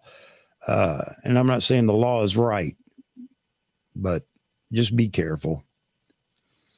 It is ridiculous. The Hagen's asking you if did Nikon send frames on 85 1.2? Yes, they did. They didn't. I think Nikon India may have loaned him one. They loaned him a Z9 with it as well, and he's going to shoot with it. He should have a video out here soon, but he showed his he had a video that showed him bringing it home. He went to pick it up, brought it home, unboxed it, and got it out, got it ready, connected to a Z9, and said he's going to do a video now on shooting with the 85 1.2. So expect that soon. Didn't Becky and Con on their show say they were getting a shipment of 85 1.2s soon? I thought they might have mentioned that on their last video that they did. Yeah, the last video was an interesting video, by the way. If you guys, for you Nikon shooters, if you're interested, check out the video they dropped yesterday. Yeah. And news and whatever they call it.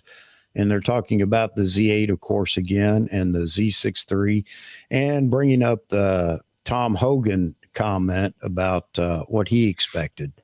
So, yeah, it definitely sparked some more controversy in the Nikon ranks over what the Z8 is going to be, when it's coming, if it's coming. And, you know, here we go again. I've kind of stayed away from that a little bit here recently, because I know a lot of people are tired of tech talk, camera talk, gear talk, or whatever. But I do want to throw this excuse out there, and I consider it a valid excuse. We in the Nikon community haven't had anything since the Z9. You guys realize how long that's been? I think what we need to make it interesting is a giant spinning wheel with different, in each little pie section, we put a different model number down, and then we spin it and throw a dart and see where it ends up. At this point, who knows what they're going to do? We all think we know, but God, they always surprise us sometimes as well. So you never know. Always is a good word, because it's always a surprise, no doubt about it. But I left a comment on there. I said, I'm sticking to my guns. Here's what I think, and that's that. I'm not going to change it based on every other, idea that pops up out there. And right or wrong, I'm going to stand by what I said, and we'll see what happens in the end. But yeah, a lot of controversy over right now. The comment that Tom Hogan made about he expects a Z6 III. He went very roundabout as to how he addressed that. So, I'm not putting any stock in what he said. I think it's just his opinion for whatever reason. But anyway, check out Grays of Westminster yesterday news fix or whatever they call it, and you'll see what I'm talking about. It was interesting, and definitely Khan has his own ideas of what he wants, but he seems to have accepted that it may not be what he wants that we're going to get. So that's interesting as well. So, but everybody also assumes that, you know, if the Z8 is in a certain configuration, the Z7 series is gone. I can't imagine why anybody would even think that that's a possibility, but there you have it. Yet another theory out there as to what Nikon's doing and going to do. So, all right. Todd had a comment here. He did reply to the question about, he says, I was once stopped by a ranger who wanted to check out my gear. He was amazed that I carry a big 600 millimeter f4 lens through the bush, but had no problem with me photographing. And he goes on to say, I meant that I didn't require a permit. So, yeah, it's one of those things, folks, I guess. Look, I don't think the, you know, park rangers and the like are going to start confiscating equipment or anything like that. But it is a good idea to know the rules before you go out, because ignorance will not prevent a fine. It's just the way it is. Well, they always say, just because you don't know the law exists doesn't exclude you from being responsible. You can't claim ignorance. They'll get you if they want to get you. This is a funny question by Martin Hild. Chuck, now that you're a commercial channel, can we still send pictures from U.S. National Parks for photo review? You know what? I'll take that chance, Martin. Absolutely. I know you're laughing about it, but I'll take that chance because as it reads, at least as we interpreted there a few minutes ago, it doesn't matter because YouTube is a commercial enterprise. So whether I monetize or not, I don't think it matters. But yeah, we're gonna continue to drive on. Vahagan asked, "Is that you're asking if that's a lens he bought?" No, his is on order, and he's probably patiently waiting for a phone call as well, just like I am. He was really, you know, happy to know that it should be here soon.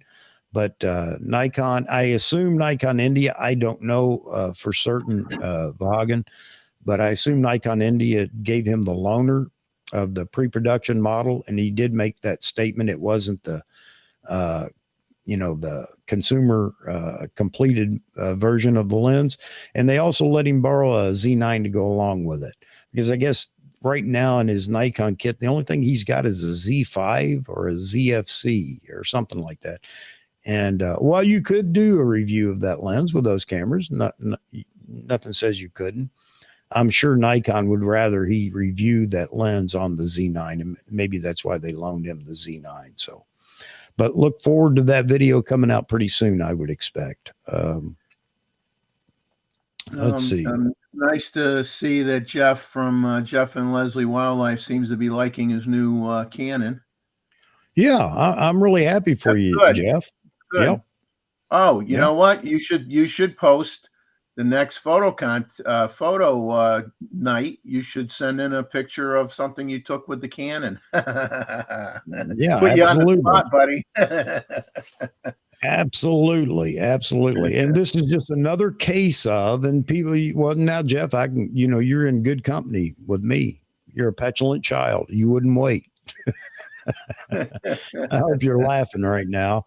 But, you know, why should anybody wait for anything? You know, if something else is available out there and you're willing to go to it, then go. I'm 100% in agreement with that. And that's the part that Nikon and all the fanboys in Nikon don't know. Nobody's leaving Nikon. I mean, they got their head buried in the sand. So anyway, Nikon, there you go. We got him committed now. Chuck, he says he'll send in a photo from the new camera for the next review. Great. Okay, buddy.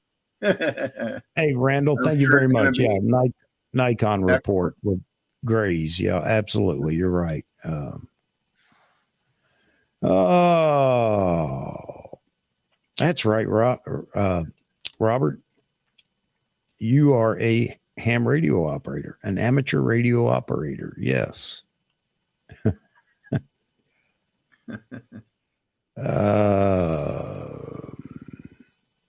So Mozman, he said, and here we go. This is how quick we switch gears here. So, folks, if you don't like what we're talking about, hang on a few minutes because it's going to change. That is the nature of this channel. And for those that, you may be in for the first time, if you don't like this format of changing all the time, it might not be the place for you. And I'm not saying that, to be a smart aleck, but, this is what we do. And that's what makes it fun is we're not tied to anything. We can flex. We're ready for breaking news. We're not like somebody that has to have a prepared statement. And if it's not already prepped, then we can't answer it. Yeah. So Maz says he saw a post last night on Facebook. It was from a Chinese photographer that has a relationship with Nikon. From what he posted, it sounds like Z8 is a mini Z9 and larger than the Z7 II. Well, it's going along with what Peter's reporting over there too, isn't it? So I'm sticking to my guns, and we'll see what happens. And again, like I said, I'll be the first. I had to admit, October last year, I was dead set on Nikon would make a statement. And we would get something last year in October. Wrong. So there you have it.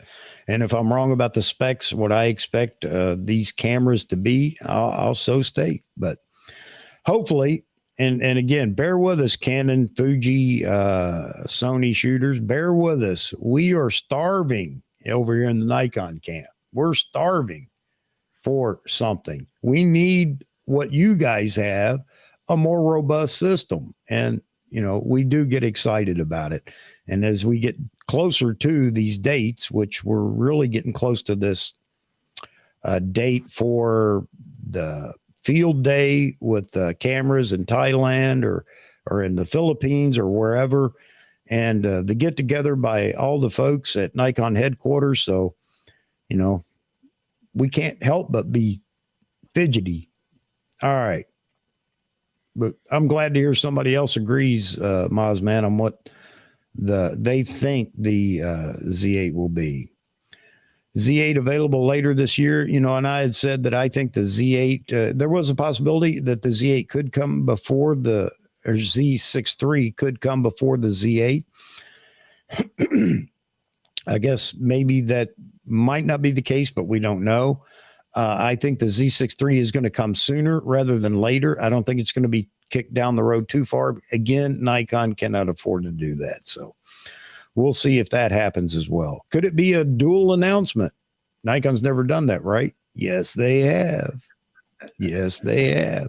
I like how so many people are quoting what Nikon's done in history, only for me, an idiot savant, to be able to say, yeah, they have done that before. No, they haven't. Yeah, they have. They've done a dual announcement unexpectedly, D5, D500. And the D500 was announced before the D5 in the same announcement. So there you have it. How about two flagship camera bodies? They ever done that? Yes, they have. Yeah. D3, D3X. Sorry, hate to throw that at everybody. Feelings here, Chuck. You're hurting people's I know. Here.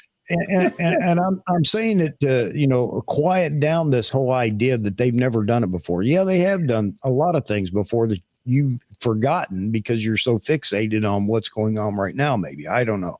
But anyway, it's still, we don't know until we know. So hopefully here in the next couple of weeks, things start to come together, gel, if you like, and we get a little bit more, maybe some more, rumors are rumors, no matter how you slice it. If it doesn't come from Nikon, it's still a rumor, but maybe some things that make us feel a little better about the rumors that we're hearing. So we'll see.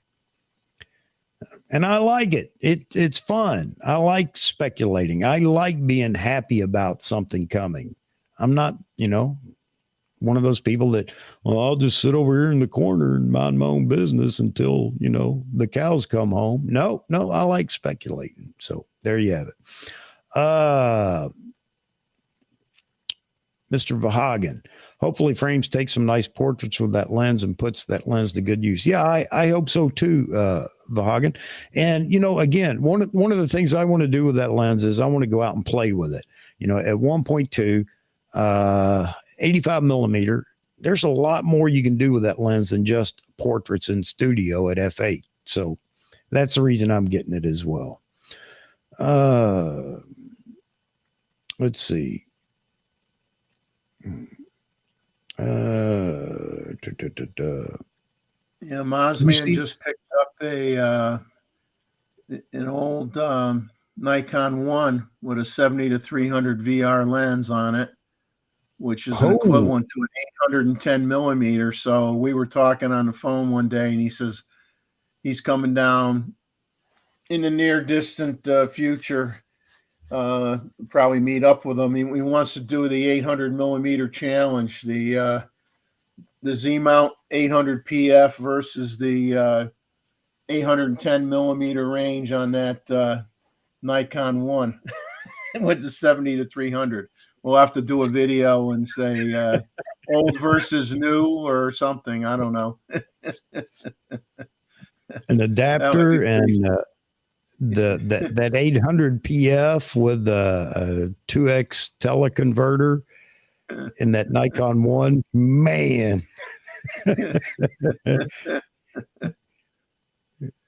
That would be fun. Man.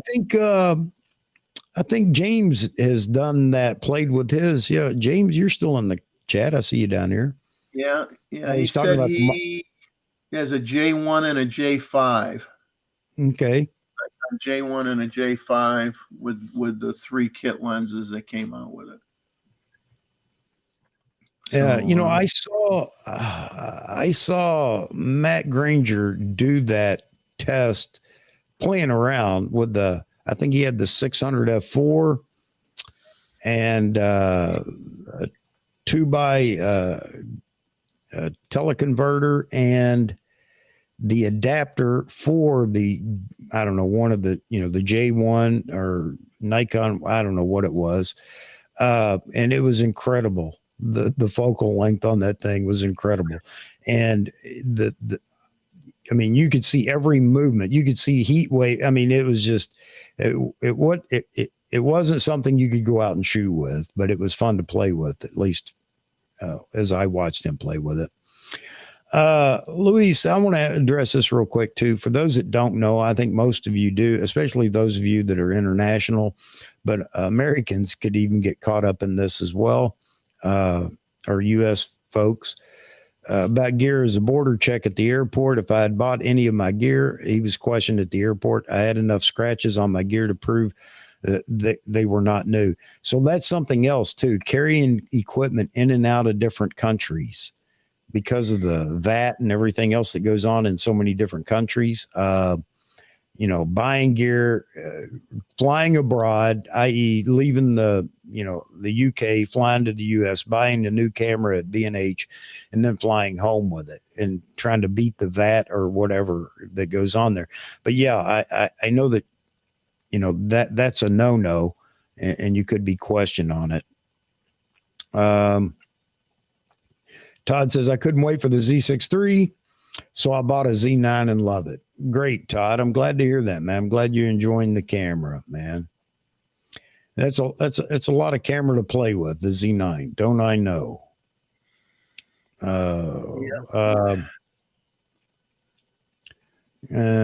Passing all the Nikon 1 system here down to I kind of like that, you know, the Nikon 1 system when it came out, and the other system that was about to come out and got scrapped, the 3 bodies that were coming out. Is a great walk around camera. It looked like not interchangeable lens. They were fixed lens, but I can't remember the name of those either. But man, that actually looked, that was something that I was interested in.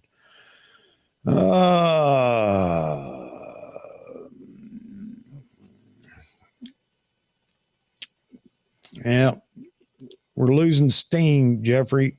We need to pump some coal into the boiler here. 800 millimeter shootout with that. Yeah. Randall, man, yet another. Randall, what? Oh, brother, you're making me feel guilty here. I feel guilty. But super chat. Thank you very much, Randall. Randall Brander, man. 20 US dollars. Thank you, sir. Z7 II, same 45 megapixel, same as the Z9, and is still a great camera. Let's see, Z85 1.8S is my favorite lens. Yeah. Well, the sensor in the Z7 II and the Z9, let's see, same is not the same, but same megapixel. Yes. You're absolutely right. And you like the 85? See, I want to shoot 85. I wanted to shoot 85 with F mount, but I never liked Nikon's offering in 85, the 1.4G. I know I'm a weirdo, but it was just super slow. That lens is so slow to focus. Maybe I had a bad copy. I don't know, but I'm looking forward to the 85 1.2. And I know the 85 1.8 is a good lens because everybody that has it has enjoyed it and raves about it. So will there be enough of a difference? Well, there'll be probably $2,000 worth of difference almost. but put it this way, your wallet will be a little thinner than the guy that got the 1.8. Yes, absolutely. And he may be happier than I am. That still remains to be seen. But no, I committed to it. I'll be fine. And I'm not going to run around saying, oh, it's so much better. Oh, no, it works for me. There you go. That's what it's about to.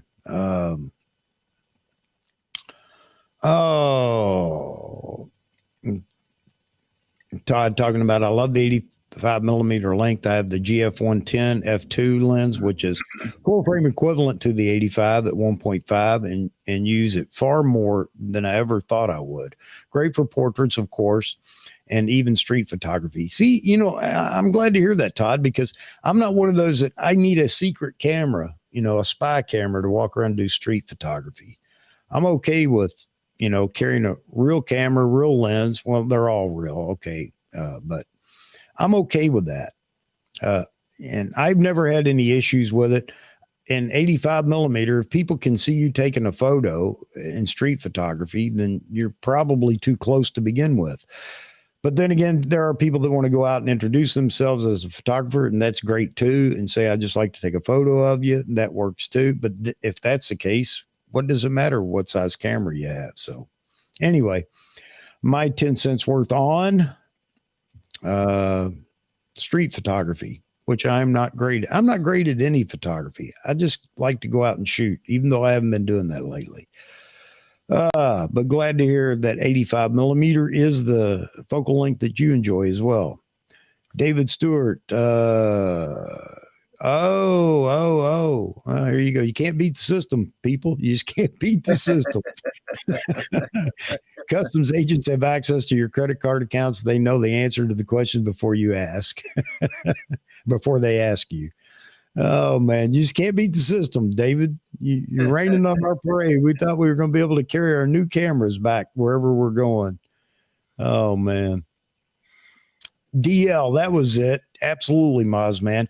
And I don't even know if you can find photos of them anymore, or the little advertisement that they did for those cameras. But man, I liked the look of them. I liked everything about them. I would have bought one. Question from Ted. Chuck, talking to the V1 series, didn't they have some form of pre-release capture? I think they did. Yes, way before the Olympus and Z9. I think that they did. And you know what, Maz, you can answer that. And James, you guys can probably answer that. Does it have the pre-release? I believe I remember that, Ted. I think you're right. But I'm sure James or Maz will chime in here in a minute. And Dice says, exactly. The only reason I'd get the Z85 1.2 is street photography. Haha. Yeah, there you go. For this purpose, I already got the TT Artisan 90 millimeter 1.25. Okay. Hi to all. I'm here just for a bit. We'll listen tomorrow while at work. All right, Dice. Yeah. So, how do you like that TT Artisan 90 1.25?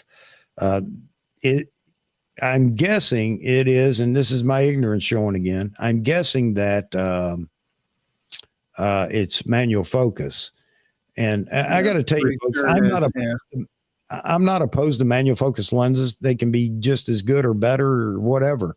It's my eyesight now. I don't want to go through the nut roll of trying to do manual focus. So I am absolutely relying on the camera to get focus for me. Right or wrong, that's where I'm at in life right now. So, all right. Jeff and Leslie asked if I got the chance to see a video they sent me. I saw the link, and then I might be misremembering. I think it asked me like for a password or an account or something, so I didn't go any further. I'll have to look at it again, but something made me pause when I got your email to look at the video. So I will have to recheck it. Maybe it was just me being paranoid. I don't know. Sometimes I'm very paranoid. Mosman says it was the Nikon DL series. Yes. Yep. That's what it was. I remember now that you say that, Moz. It looked a lot like the Fuji 100 series. I bet they would have sold great too. I don't understand. Again, Nikon. What? I give up, man. I give up. Yeah, I think it was a neat looking little camera, fixed lens, but there were 3 versions with one had a zoom, one had one was, I can't remember now. I don't know whether it was 50 millimeter, 35 millimeter or whatever, but man, it looked great. Oh man. Dice. Yeah, it was manual lens. Todd talking about the GFX 100. Is a big heavy beast about the same size as D850. Not the best street photo camera. I want the Fuji X100V for street, but it is about as easy to get as the Z800. Yeah, 800 millimeters Z lens. Yeah, John Ishii and Wayne Maddox, they just did a video together. Wayne was talking to John about his cameras, and he talks about his GFX 100S, and he talks about that. It's a slow camera, no doubt about it. It's not, you don't want to go out and shoot hurdles with it. And I'm sure somebody's going to say, well, I could capture. Yeah, I'm sure, but probably not as consistently. But John Ishii loves the resolution in that camera, loves that camera, the Fuji GFX 100S. So, yeah, if I had unlimited supply of money, I'd like to try out some of these cameras as well. But excuse me, I don't know what the Fuji X100V is, though. My ignorance again. Sorry about that. James says, not sure about the pre-release on the Nikon 1 series. He says he has to do some reading. I want to say, though, that it did have, maybe it was the DL series. I can't remember, but there is a camera. And, I'm going to stick to it was the Nikon 1 series that had that pre-release.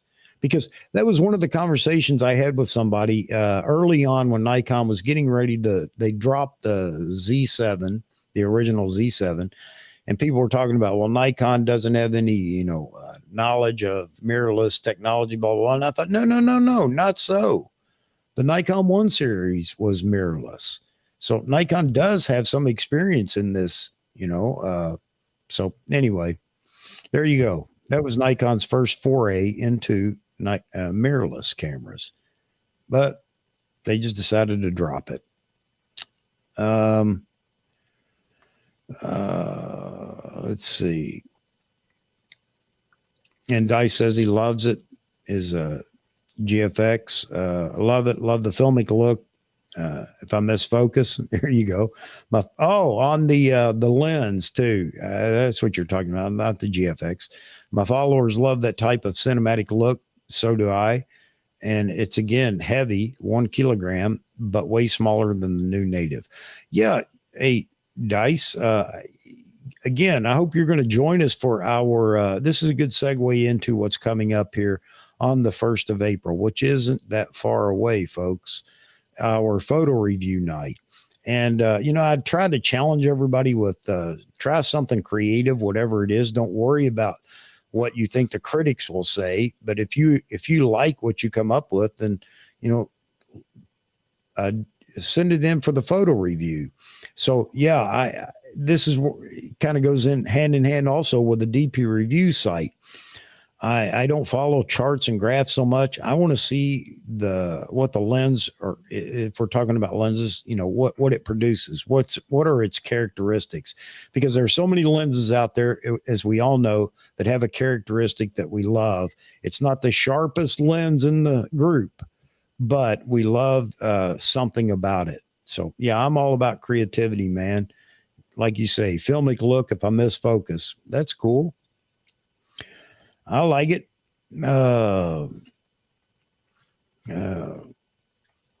Chris talking about the 85 1.2 shooting outdoor wide open, 1/32,000th of a second with the Z9. Yes.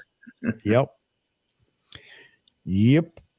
And that's one of the things I tried to explain to a few people. You can take outdoor portraits with that lens and open the depth of field up just by moving away from your subject. A full body portrait with that lens gives you plenty of depth of field for the subject. So there you have it. And Dice says the biggest con with that lens is stiff focus ring, and there is no strap knob. So if I'm out, I constantly hold it while walking. Okay, yeah. Yeah, that could get a little burdensome.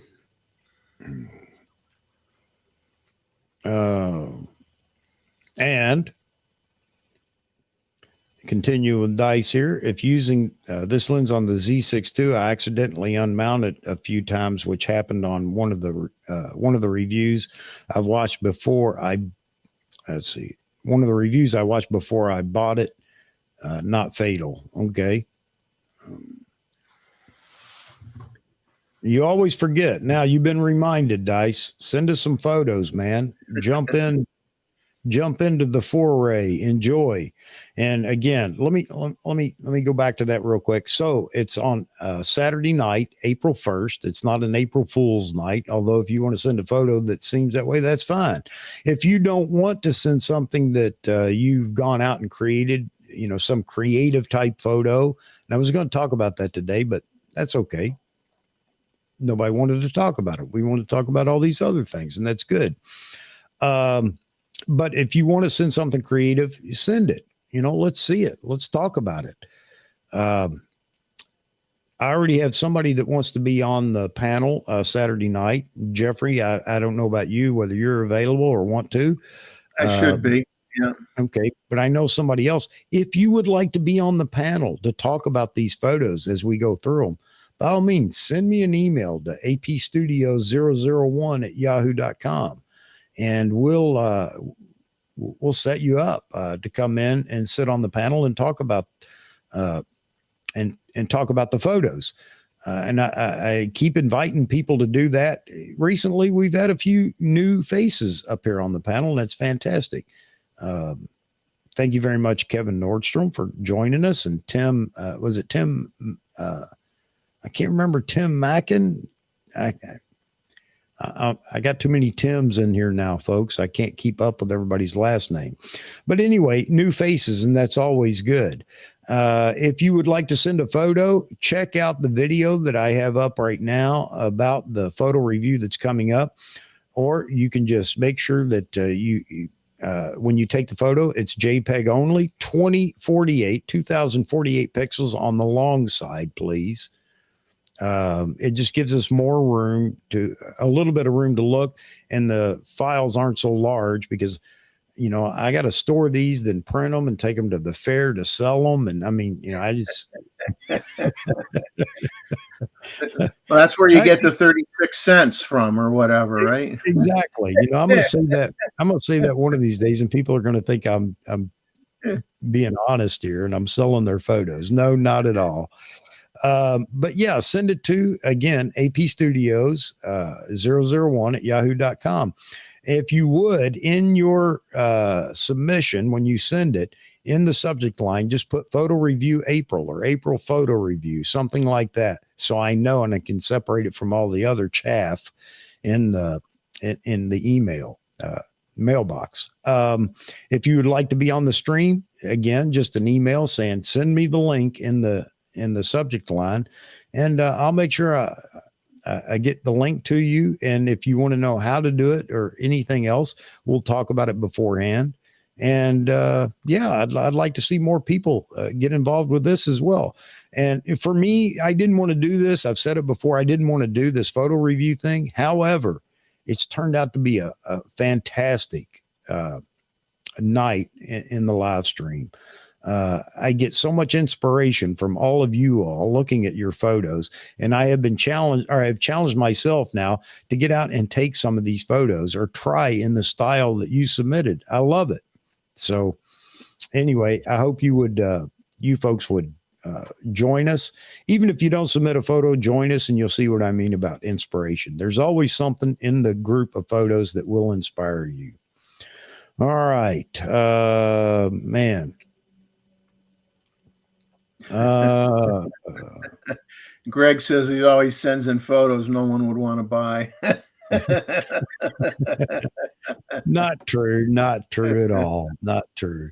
Man, yeah, I'm going to reach out and see if I can get Fro to come in and critique our photos for 3+ hours. Yeah.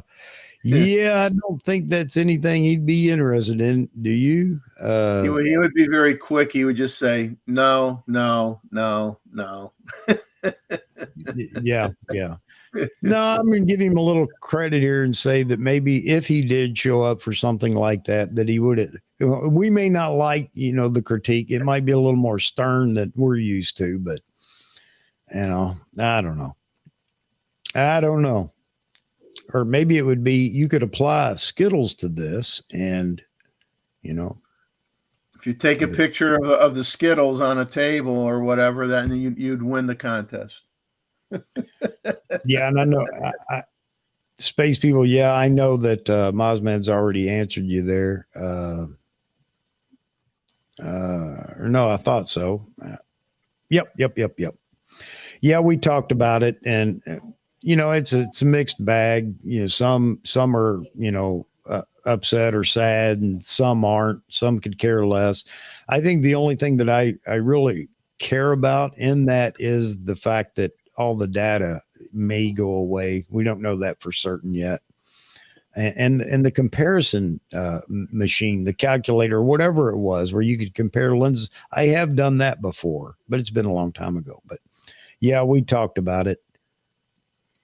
It's a pity though that something else in the photography community goes by the way. That's a pity. Go ahead, Jeffrey.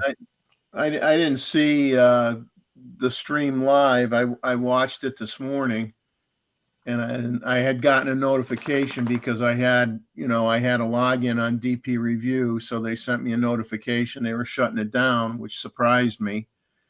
And then I didn't realize it was owned by Amazon, and I said to myself when I made a comment this morning on Simon's channel, and I just said, doesn't it seem a bit ridiculous that Amazon, you have Amazon Prime, you're promoting your streaming content, movies, shows, stuff like that, and then you go and you nix a photo video centric channel when you're pushing your content without any problem. It just seems kind of like an oxymoron. It's like yeah.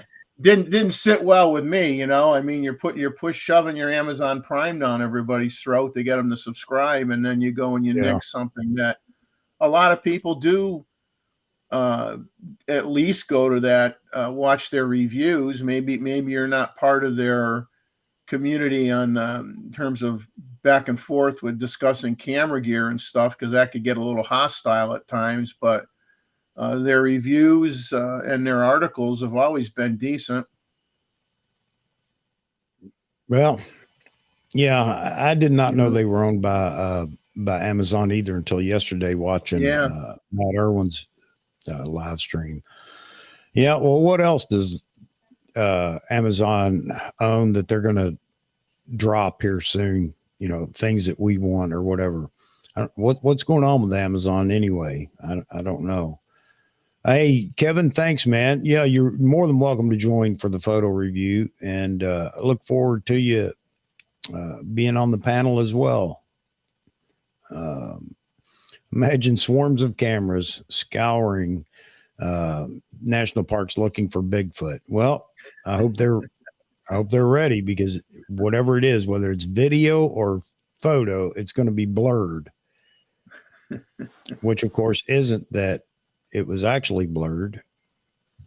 Well, and then if you do catch them in a national park, you're going to get fined.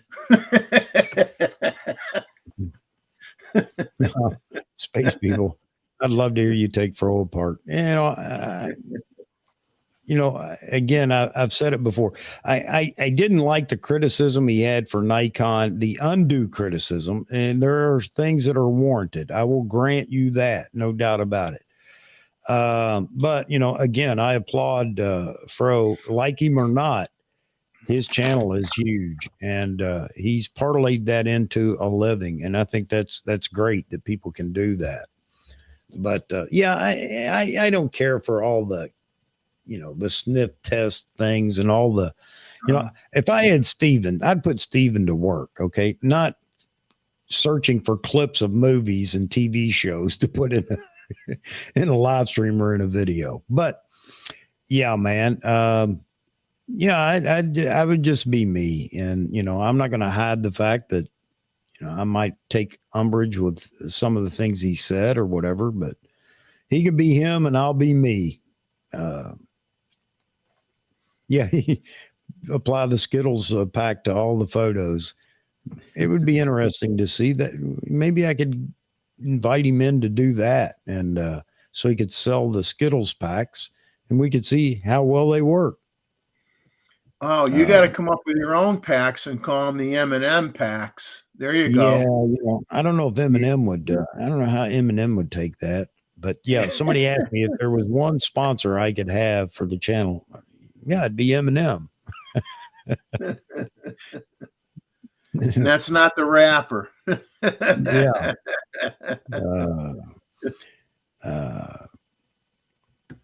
Let's see. Shopping for camera bags. Okay. All right. So space people shopping for camera bags. There were answers, although a bit dated in the forums. Okay. Yeah, that's the other problem with the forums, I guess. For some things, they are going to be dated, aren't they? There's too much new stuff out. Yeah. I don't even know how much info do you figure is contained over in DP review? It's hard to even probably speculate how much data is over there. It would be fun, wouldn't it, though, to go back to 2001 or 2002 and look at the forums for the cameras that were being announced or had just come out. I think it'd be fun to go back then. Maybe I could find some of these names and do a screenshot and then go over to Nikon rumors and find the same people spewing the same stupidity over there. Some of the people that post over there. You hadn't changed in 20 years. James says he's looking for a medium, good medium camera travel bag. Man, the hunt for the perfect travel bag. There's a video to do. It's been done before, by the way, but man, there's some comic relief in doing a video about that. The hunt for the perfect camera bag. Google searches often sent me to DP review. Yeah. How's that going to work out when DP review's gone? All right, Jeffrey, he's got to take the dog for a walk. So he'll be back in just a minute. Yeah. How's it going to work for Google? Google's going to have to change that, aren't they? Instead of sending everybody to, DP review, oxymoron is the is the exact word. Yep.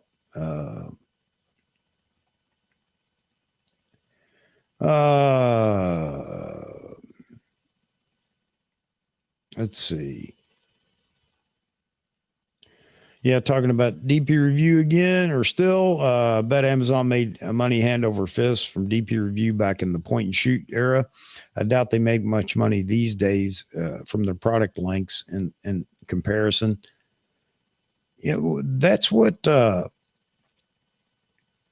But that's what Matt was talking about yesterday, Miles, man. So enlighten me a little bit on. I mean.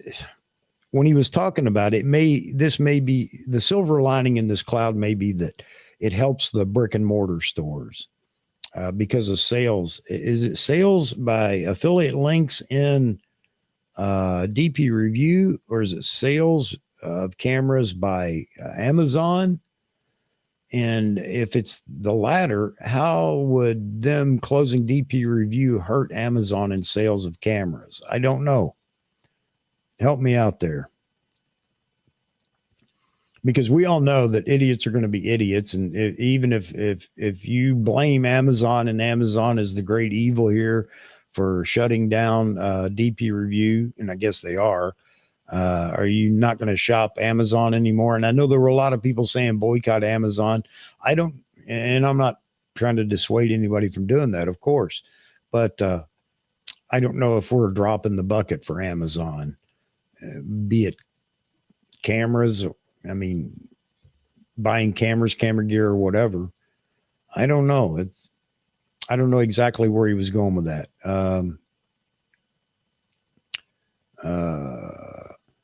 Darren, I do not remember seeing your photo. Did you send it to AP Studios 001 at Yahoo this time, or did you send it to the old email address? If you would send it again, because I don't remember seeing it. I know I did. I downloaded all the photos that have come in except for one. Somebody sent a photo right before, well, not right before, but before the stream started.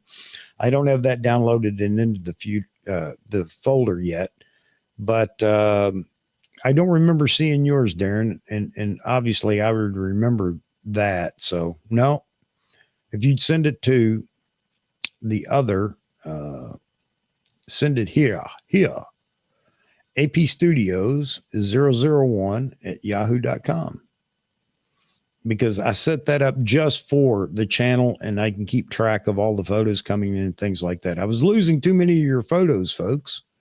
Not losing. It's just, it became unbearable in my regular email box.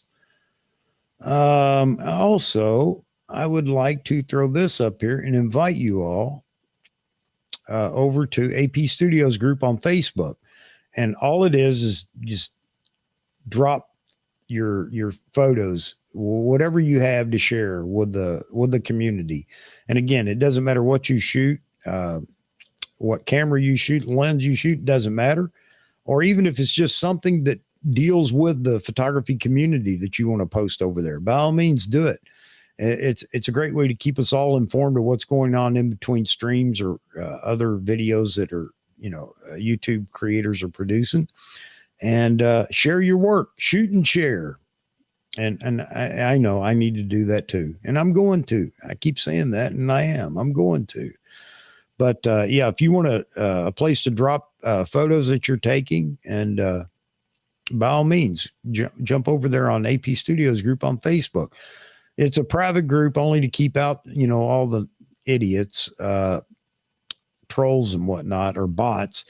But we'll get you approved right away. As myself, James, and D Moots, David, are constantly checking it. One of the three of us will see that you're waiting to get approved, and we'll get you approved right away. So, yeah, just another place to go and share what you're doing. Darren says the movie quotes on Fro's site are funny though. Yeah, I guess there are now. You know what, Darren? I've seen so much of that over there. I just got kind of tired of it, and I quit watching him a while ago. But I just got tired of it, and it would take something really clever to laugh at, just because it just got old. It just got old. But that's just me. Again, it's his channel. He can do what he wants. And who says everybody wants to, watch what I want to watch or cares about it? So Randall asks, Chuck, would you rather have an EVF or a rangefinder or LCD screen for hybrid shooting? I'm all about the EVF. I'll tell you. I say that not because I was super impressed with everything that, was coming out in the very beginning, but Nikon did do a great job. And I'm not saying Canon hasn't, Sony hasn't. I've never looked through their EVF, so I can't speak to that. But I'm happy with what they did with the Z9. The refresh rate is fantastic. I like that I can brighten it and dim it to suit my taste. And I'm sure, again, Canon and Sony and everybody else has done the same thing. But I'm going to shoot through the EVF the majority of the time, but I have been known to use the LCD screen on the back. Yes, I know it's terrible. I have. Not necessarily in the studio like this, although who knows? Because I'm spoiled. I got a camera stand, and man, I love that thing for studio shooting. But obviously for low angle shots and overhead shots and things like that, yeah, I love the tilting or flippy. I'm just going to call it the flippy screen, even though Nikon doesn't have a true flippy screen yet. Not that that's a technical term for many of the manufacturers, by the way. But and I think Nikon's going to do that in every camera that comes. I think everybody's going to do it in every camera that comes out now. There's no getting around it nowadays. So there you have it. But EVF primarily, I've been known to look at the LCD screen and not much on the rangefinder. But then again, my eyesight fails me now. So be curious what everybody else thinks out there.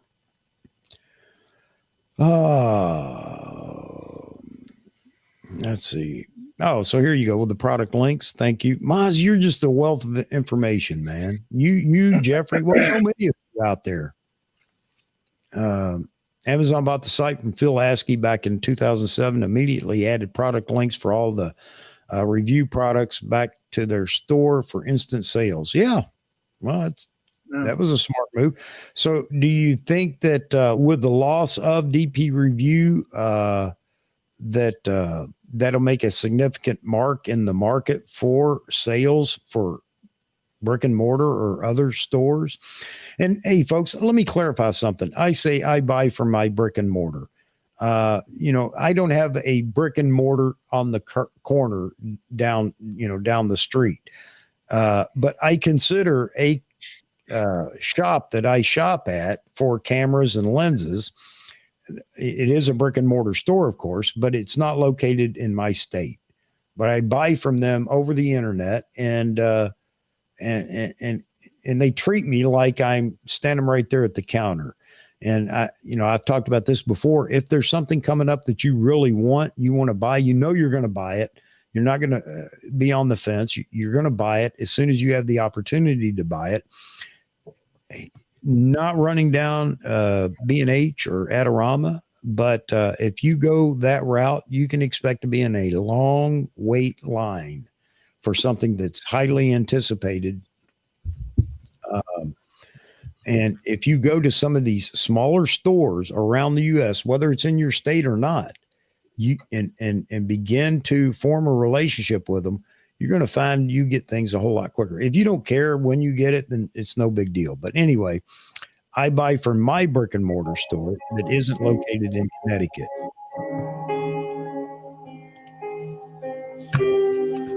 Jeffrey's playing the piano for us.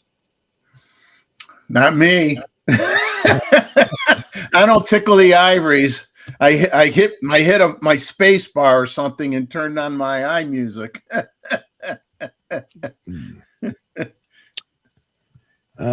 James asked anyone get a new camera this month, and I have not. Well, yeah, I guess I still could get a new camera. Well, yeah, I could still get a new camera, but it wouldn't be a new camera. But I am going to get a new camera whenever we find out what the new camera is.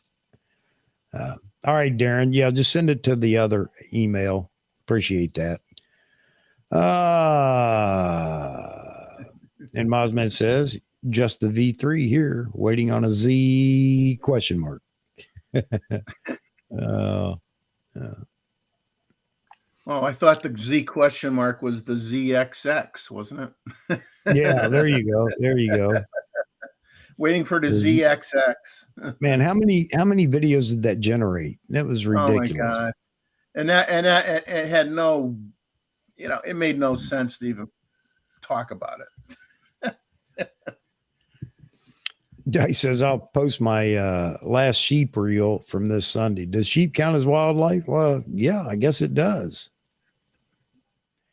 Maybe not the kind of wildlife that some people go out and shoot, but it's wildlife nonetheless.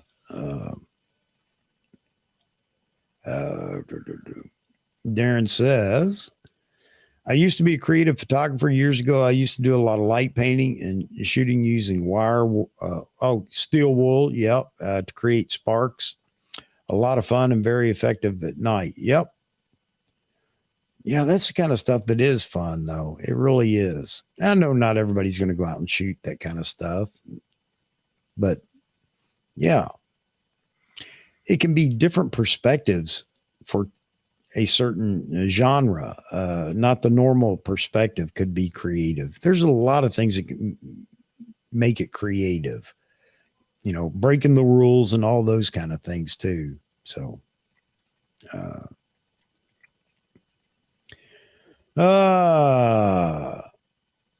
blasphemy unsubbed. I don't know what I said, but oh man.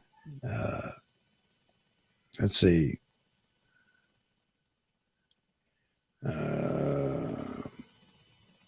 Craig says flippy screens are not going to take off in any significant way on Nikon full frame bodies. Ooh, man, get prepared. Get prepared. I think it's a given. And when I say flippy, I'm including all the different movable LCD screens that we see out there between Nikon, Canon, Sony, Panasonic, everybody. And I've said this before. I don't want the flippy screen. The only way you can look at it from the front or look at it, period, I guess, is flipped out to the side.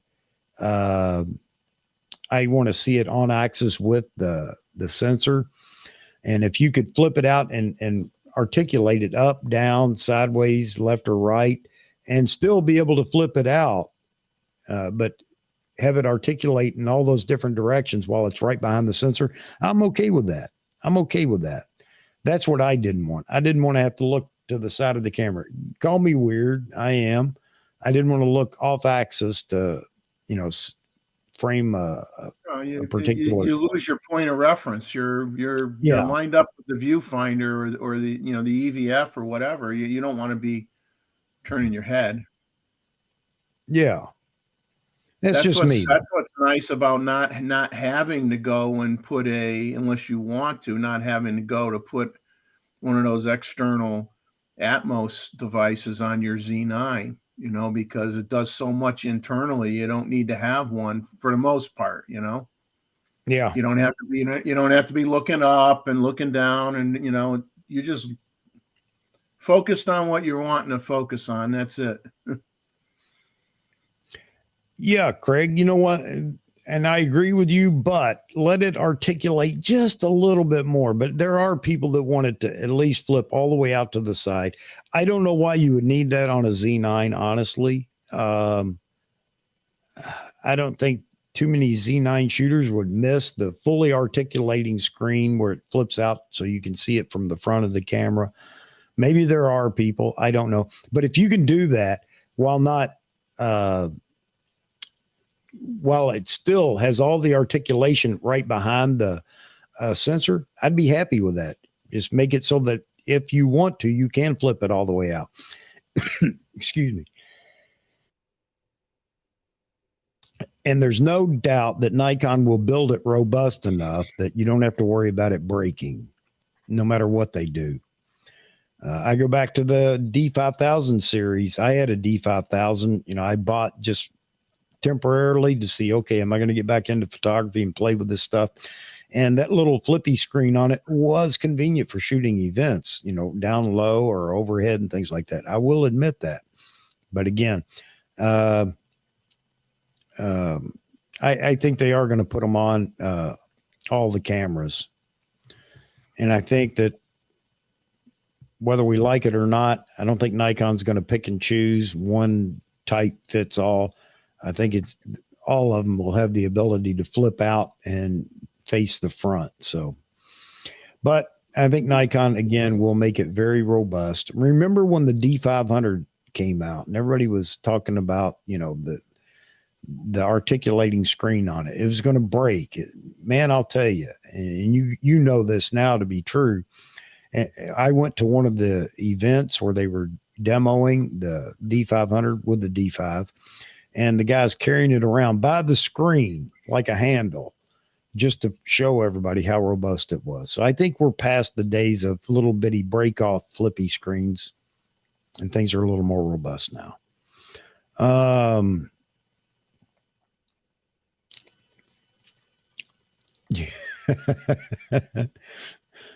I really want something that projects the image into the eyeglasses. Forget all the screen gymnastics. Yeah, well, that would be okay too. That would be okay too. Something out of a movie, or Google glasses, or whatever those were. Google Vision. So let me ask you this. How many people have a problem with the card lock, the card door opening on the Z6 or Z7 or whatever? I don't. I never have. But maybe some people do, the way they carry the camera or whatever, and I could understand that. But I don't have any problem with the door opening on me.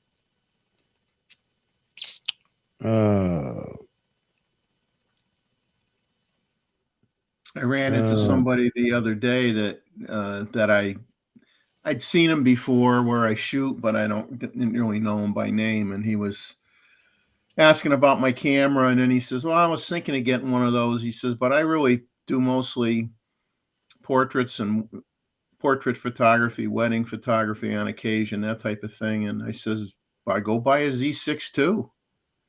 I says, if you're not shooting fast birds in flight,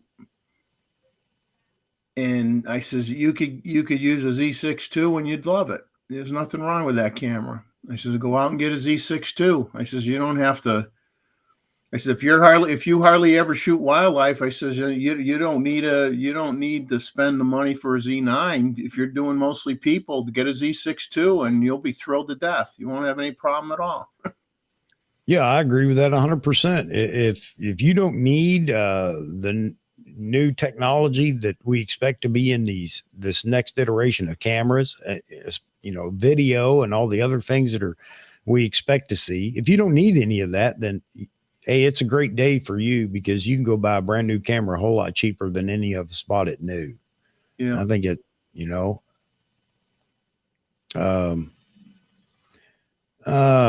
Gary, you know, I agree with you. Make the screens work like they do on the A7R5. I like the way that articulates as well. I agree with you there. We'll wait and see what Nikon's going to do, but yeah, I could live with that. I could actually live with that. articulating screen on the A7R5. If that's what I'm thinking of, because, you know, and I'm not picking on you guys in Sony, but I can't keep up with all the models, especially when we get into the EVs and whatever. Again, not picking on you. I just can't keep up with it. I have enough trouble keeping up with not Canon. I can't keep up with them either, but Nikon. Easier to keep up with when you only have a few. Yeah. that may not be a good thing, but at least I can keep up with the models. Yeah, you're not folding out. You're not spreading out a deck of cards, and you're saying pick one, anyone. Yeah, yeah. Okay, I guess I can see that, Craig. I can see that, man.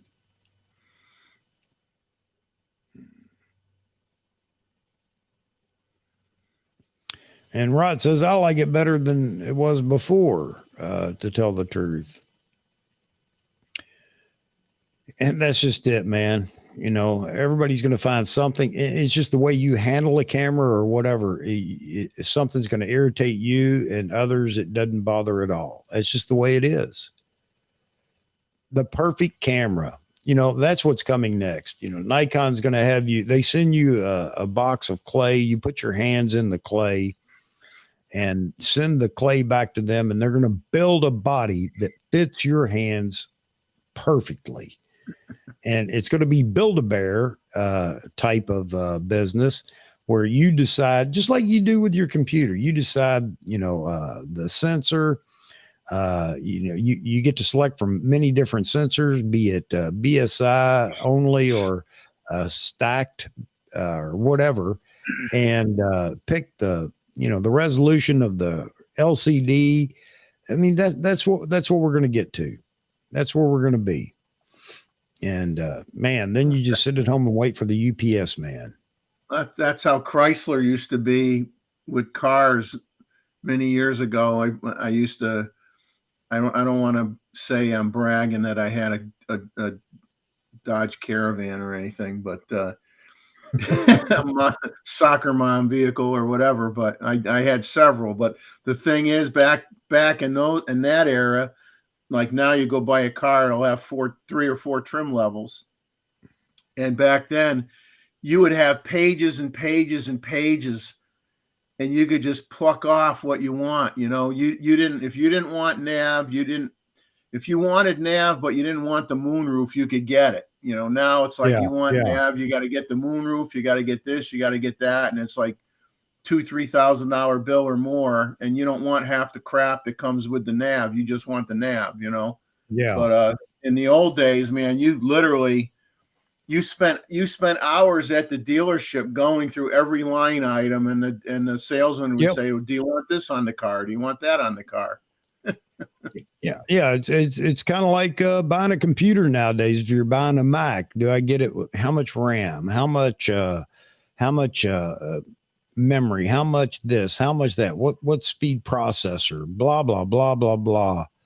It drives you nuts. And I have like 5 different models that I priced out and saved on B&H, and I'm not buying any of them. But I've gone through the painstaking process of, well, if I get this, this, and this, and whatever. But yeah, Build-A-Bear concept for cameras. That's where we need to be. And then I think most people, not all, because you're never going to please everybody, but most people would be happy then. It's not ever going to happen, really, of course, but we may get closer to that, because wasn't somebody talking about interchangeable sensors or user interchangeable sensors or something recently? I thought, you got to be kidding me. Man, can you imagine an idiot like me trying to open a camera up and change a sensor out, and it's got to be aligned and everything else? You know, just plug and play. Yeah, I know that sounds cool to be able to do that, but I can't even imagine it. And then, you know, a camera company getting beat up over, well, I opened it up and a little static electricity in the carpet and zapped the processor. Can you fix it? Is it warranted? I tell you, it would have been nice if if that USB connector on the Z9, which you can hook up a power pack to power the camera or recharge the battery, depending on if the camera's on or off. It would be nice if you could use that to plug in an SSD drive to save video directly to an external drive. But I mean, yeah, that's what everybody's hoping for in this next camera. That would be neat if they could do that. Yeah, no doubt about it. Because especially for the video side. Yeah. Because man, 1 gigabyte cards, 2 gigabyte cards are extremely expensive. And to consider, if you wanted, and I'm not saying not, forget about, the battle over 8K, need it, don't need it, or whatever. But at 8K raw or 8K ProRes, it's an enormous amount of data that you're saving. And having that external connection for an external drive would be fantastic. People say, well, you're going to have to hope. No, there are rigs. You build a video rig, and there are even small rigs already designed a addition to most of the camera rigs where you can clip that. Well, these Samsung drives. So they've already got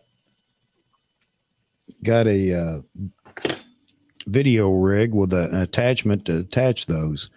Simon over at Ordinary Filmmaker is a robot keeping up with everything. I can't even keep up with my kids' homework. I agree with you, Kevin.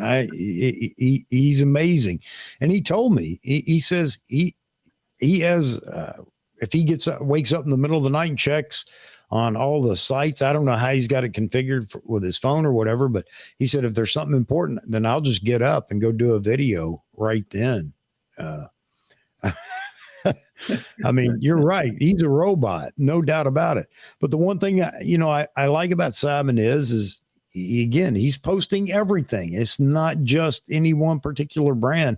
Simon covers it all. I don't know how he does it. I really don't, but wow. He's Superman when it comes to getting content out there while it's still relevant. No doubt about that. Hey, Craig, have a good one. It looks like Craig's taking off or going to bed, whatever. All right, Craig. Have a good one. Craig. Hope you have a wonderful evening. I don't know where you at, Craig. I don't know where you're at.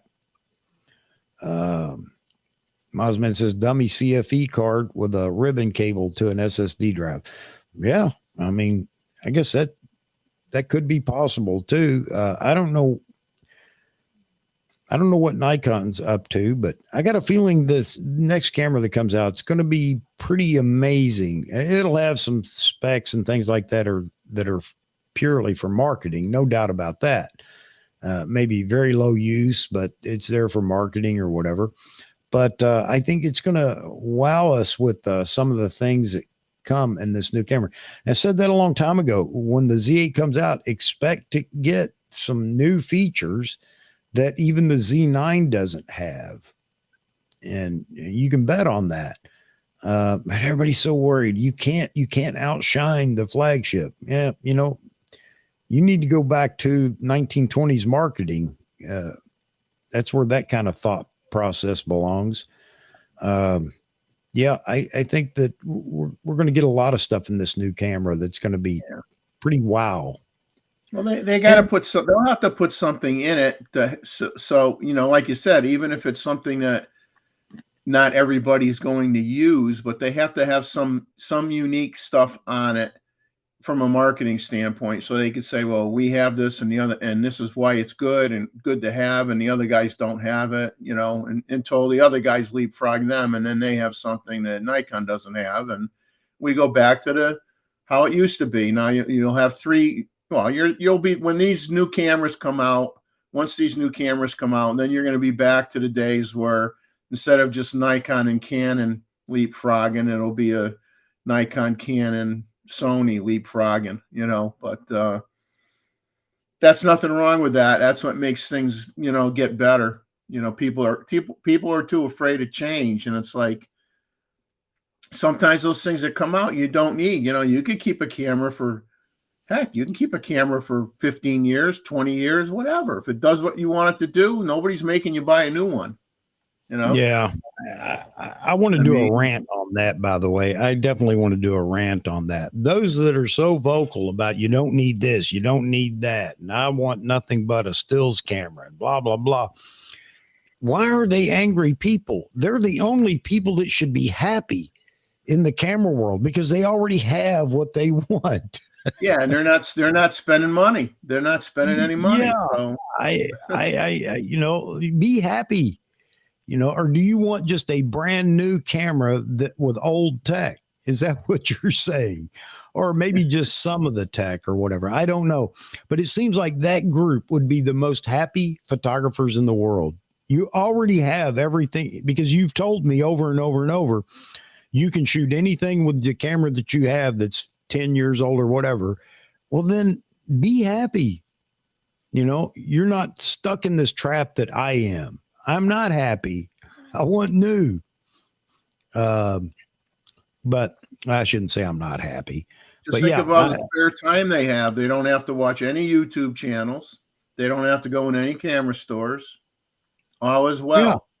Good. Yeah. That's good. Good. If you're at that point where you have what you need, you don't need anything more than that. You don't care what else is coming out. Then you're one of the lucky ones. Absolutely. Absolutely. You should be just out there, you know, smiling, enjoying life. And, you know, there is nothing you're waiting on. I think it's a great place to be. So, yeah. Dear Francis, can we move on, please? Yeah, you know, we're just about down to the end of the show here. I'm going to cut it off at 3. You know, again, I'm to the point now, folks, where I'm not going to put it. I keep saying this, and I haven't done it yet, but if I throw a topic down, this is for all you that are in here now and anybody that may watch it afterwards. If I put a topic on the thumbnail, that's not a hard fast. Here's what we're going to talk about specifically all day long or all night long. It's, and the other thing is that there are things that crop up just like today. Thought we would try to cover, you know, creative photography. What is it and whatever. Not that I have the answer, by the way, but I was going to pick everybody's brain and see if we could dissect it and figure out what is creative photography and what is taking creative photography too far, if that exists. But DP Review, it is a big site. Obviously, it's a big part of the photo world, and I knew that it would come up whether I wanted to talk about it or not, and it did. And there's nothing wrong with that. So I am definitely going to. No, James, we did not talk about creativity. But, you know, again, I welcome you guys bringing up things that you want to talk about. I think there was something good in the chat today talking about national parks and things like that. Again, here's the other thing. We've got wildlife shooters in here. We've got portrait shooters in here. We've got street photographers in here. We've got wedding photographers in here. We've got bird photographers in here, birders in here. If I could find something that would entertain everybody, what would it be? What subject would everybody like to talk about? Because we talk about AF and AF speed and things like that, and the portrait photographers don't care. The street photographers. Yes, Darren, we didn't forget you. Well, yeah, we did. I'm sorry. We shouldn't have. Sports photographers. You're absolutely right. But astrophotographers, we got to remember the astrophotographers. Yeah. Oh, yeah. Yep. There you go. Now we're going to forget different genres and get in trouble for that. So, yeah, but I would like to know if there's something that isn't being discussed in the chat or, you know, as a topic for the day, even though we know that we're going to switch. But is there something that you guys would like to talk about? Then, you know, drop it in the chat, drop it in an email, drop it in a comment afterwards. And, you know, I've had a couple of comments and, you know, emails about, well, I get tired of the gear talk, and I get that. I get that. And I keep making the excuse, you know, cut us a little slack over in the Nikon camp because we're excited, but I understand there can be too much. But what would you like to talk about? And throw it in there. I'm going to go start hunting for people on YouTube that would like to come over to the channel and talk about what they're doing or whatever. There's a British a photographer over in UK. He shoots dog shows, dog competitions. But I love the guy. I love his personality, and I may see if I can get a hold of him again. At one point, he thought about coming over and talking to everybody.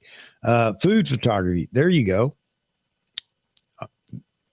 Man, that is a loaded subject too, man. There's a lot that goes into food photography. I only know that because I used to watch Creative Live quite a bit way back when. And they had somebody on there that was a food photographer.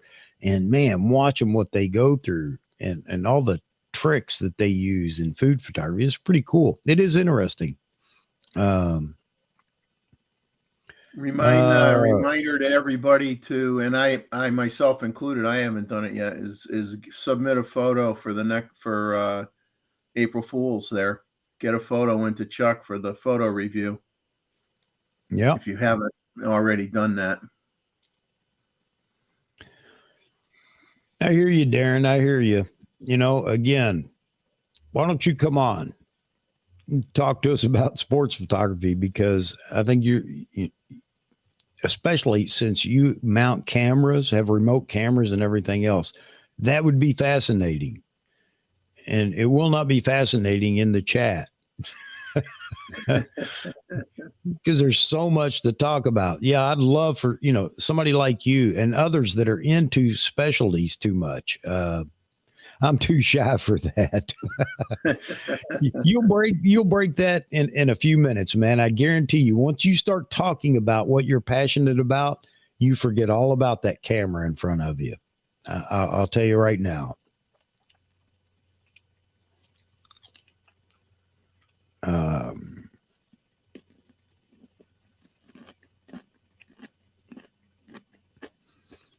I'm with that too, right?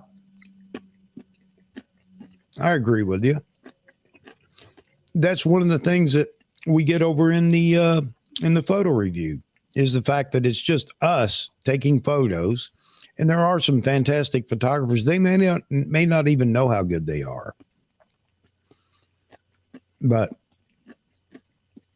yeah, man.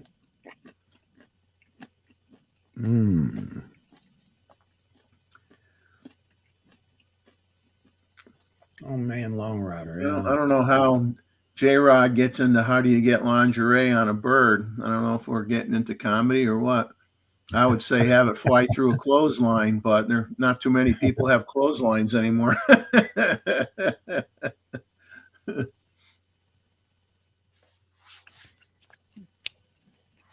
Oh man.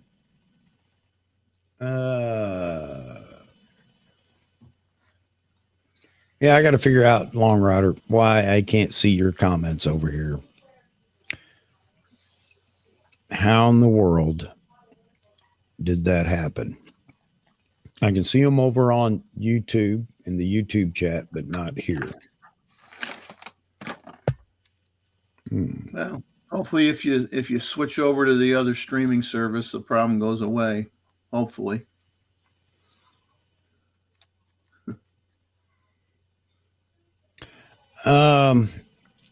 Chris, I'm going to check it out, and I encourage everybody to go check out Chris.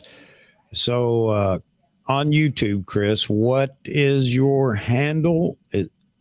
I want to check this out. Your pilot episode about the 400, 4.5, and Z9 on sports. Yeah, I want to see that. That's the kind of content I enjoy watching. Let me know. Long Rider was banned. Well, if he was, I don't know about it. But evidently, I can't see him. Why is that?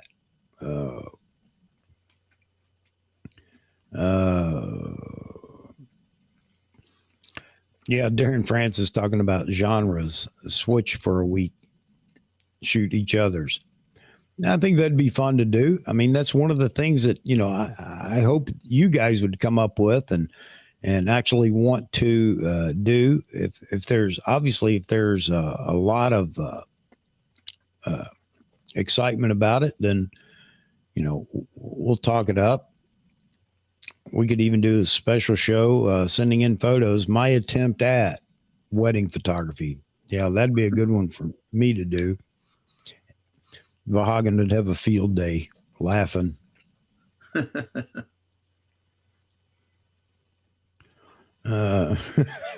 Moz man. Oh man. Oh.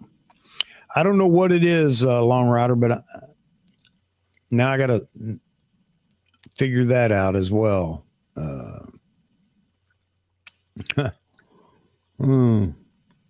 Switch off the Sony filter, Ray says.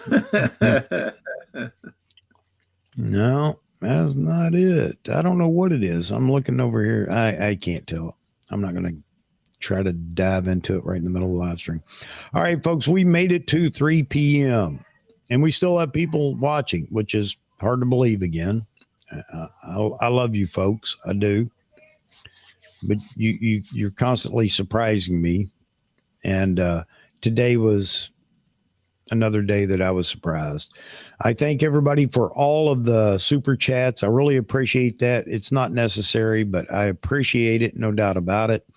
And I definitely look forward to this year from this point forward, having a good time. And again, don't be shy. Come on the show and, be a participant from this angle as well. That's why I did this. That's exactly why I did it, so that everybody else could enjoy it as well. You have a voice, use it. Get on here. You speak to the crowd. Jeffrey never spoke to anybody until he came on the show, and look at him. I lived in a cave. I never left my cave. Yeah, and before we go, I guess we'll all bow our heads for a split second of silence for DPR. Yeah, and a lot of people are going to miss it. I know that. So, oh man. Where is Long Rider's comment? Hey, since Chuck can't see my comments, everybody tell him you're thinking about switching to Sony. I got to look at I've got the stream up on another computer over here, so I can see them, but it's hard to see them over there. I have no idea. If I did, I definitely did not know it if I blocked him, but it's funny.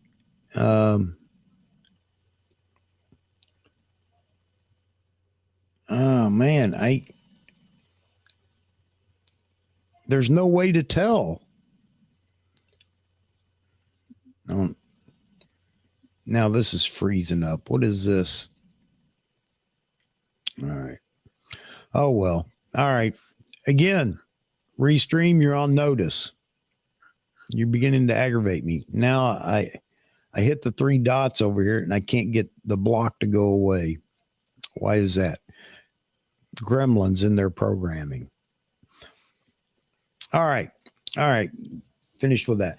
Hey, again, thanks very much, everybody that's out there. I don't know why you come. I don't, but as long as you do, that's fantastic. And I'm going to continue to host these live streams every Wednesday and every Saturday. If you're new here, I didn't put up my shirt. My wife's going to kill me because I didn't put the shirt up. Daggone it. But better later than never. This won't get me off the hook, but it may save me some pain. So again, my wife got me this beautiful shirt for Christmas, and I got to share it with everybody. So, but for those of you that are in here, I hope everybody will drop a like. It motivates me, as I've said before, and we can continue to have fun as long as she allows me, right? And that's the most important part, keeping her happy so that she allows me to continue to do this. All right, Jeffrey, you want to say goodbye to everybody before we go? Yeah. Everybody have a good day, evening, afternoon, wherever you live. Get out there and shoot. That's what it's all about. And find a picture to send to Chuck for the April Fool's show. And myself included, I gotta dig through and see if I have anything worth putting up. Oh, please. But, if you have we will anything see. worth. I'm going to post one of my own terrible photos so that everybody will feel comfortable with, oh, I can beat that. Now I'm sending something in. All right. All right, guys. Again, thank you very much. Thank you to all those that dropped a super chat. I really appreciate that. Thanks for those that continue to come back. And a special thanks to all you that want to just tune in, continue your work, whatever you may be doing, and listen in. I think it's wonderful. I would probably be doing the same thing because I don't know if I'd care to look at me for 3 hours. So, hope everybody has a wonderful rest of the week. Who knows what's going to happen, what's coming up in the rest of the week. And it ought to be pretty exciting this weekend. We'll see. So God bless you all. Everybody have a wonderful week. I will see you Saturday night at 9 p.m. Eastern time here on AP Studios. And by the way, some of you folks come on the channel, you can have a lot of fun. All right. So by Saturday night, we expect to have the Brady Bunch box going in here with all kinds of people talking and having fun. All right. That's it. I'll talk to you all later. Jeffrey, thank you, sir. No problem. Take care, everybody.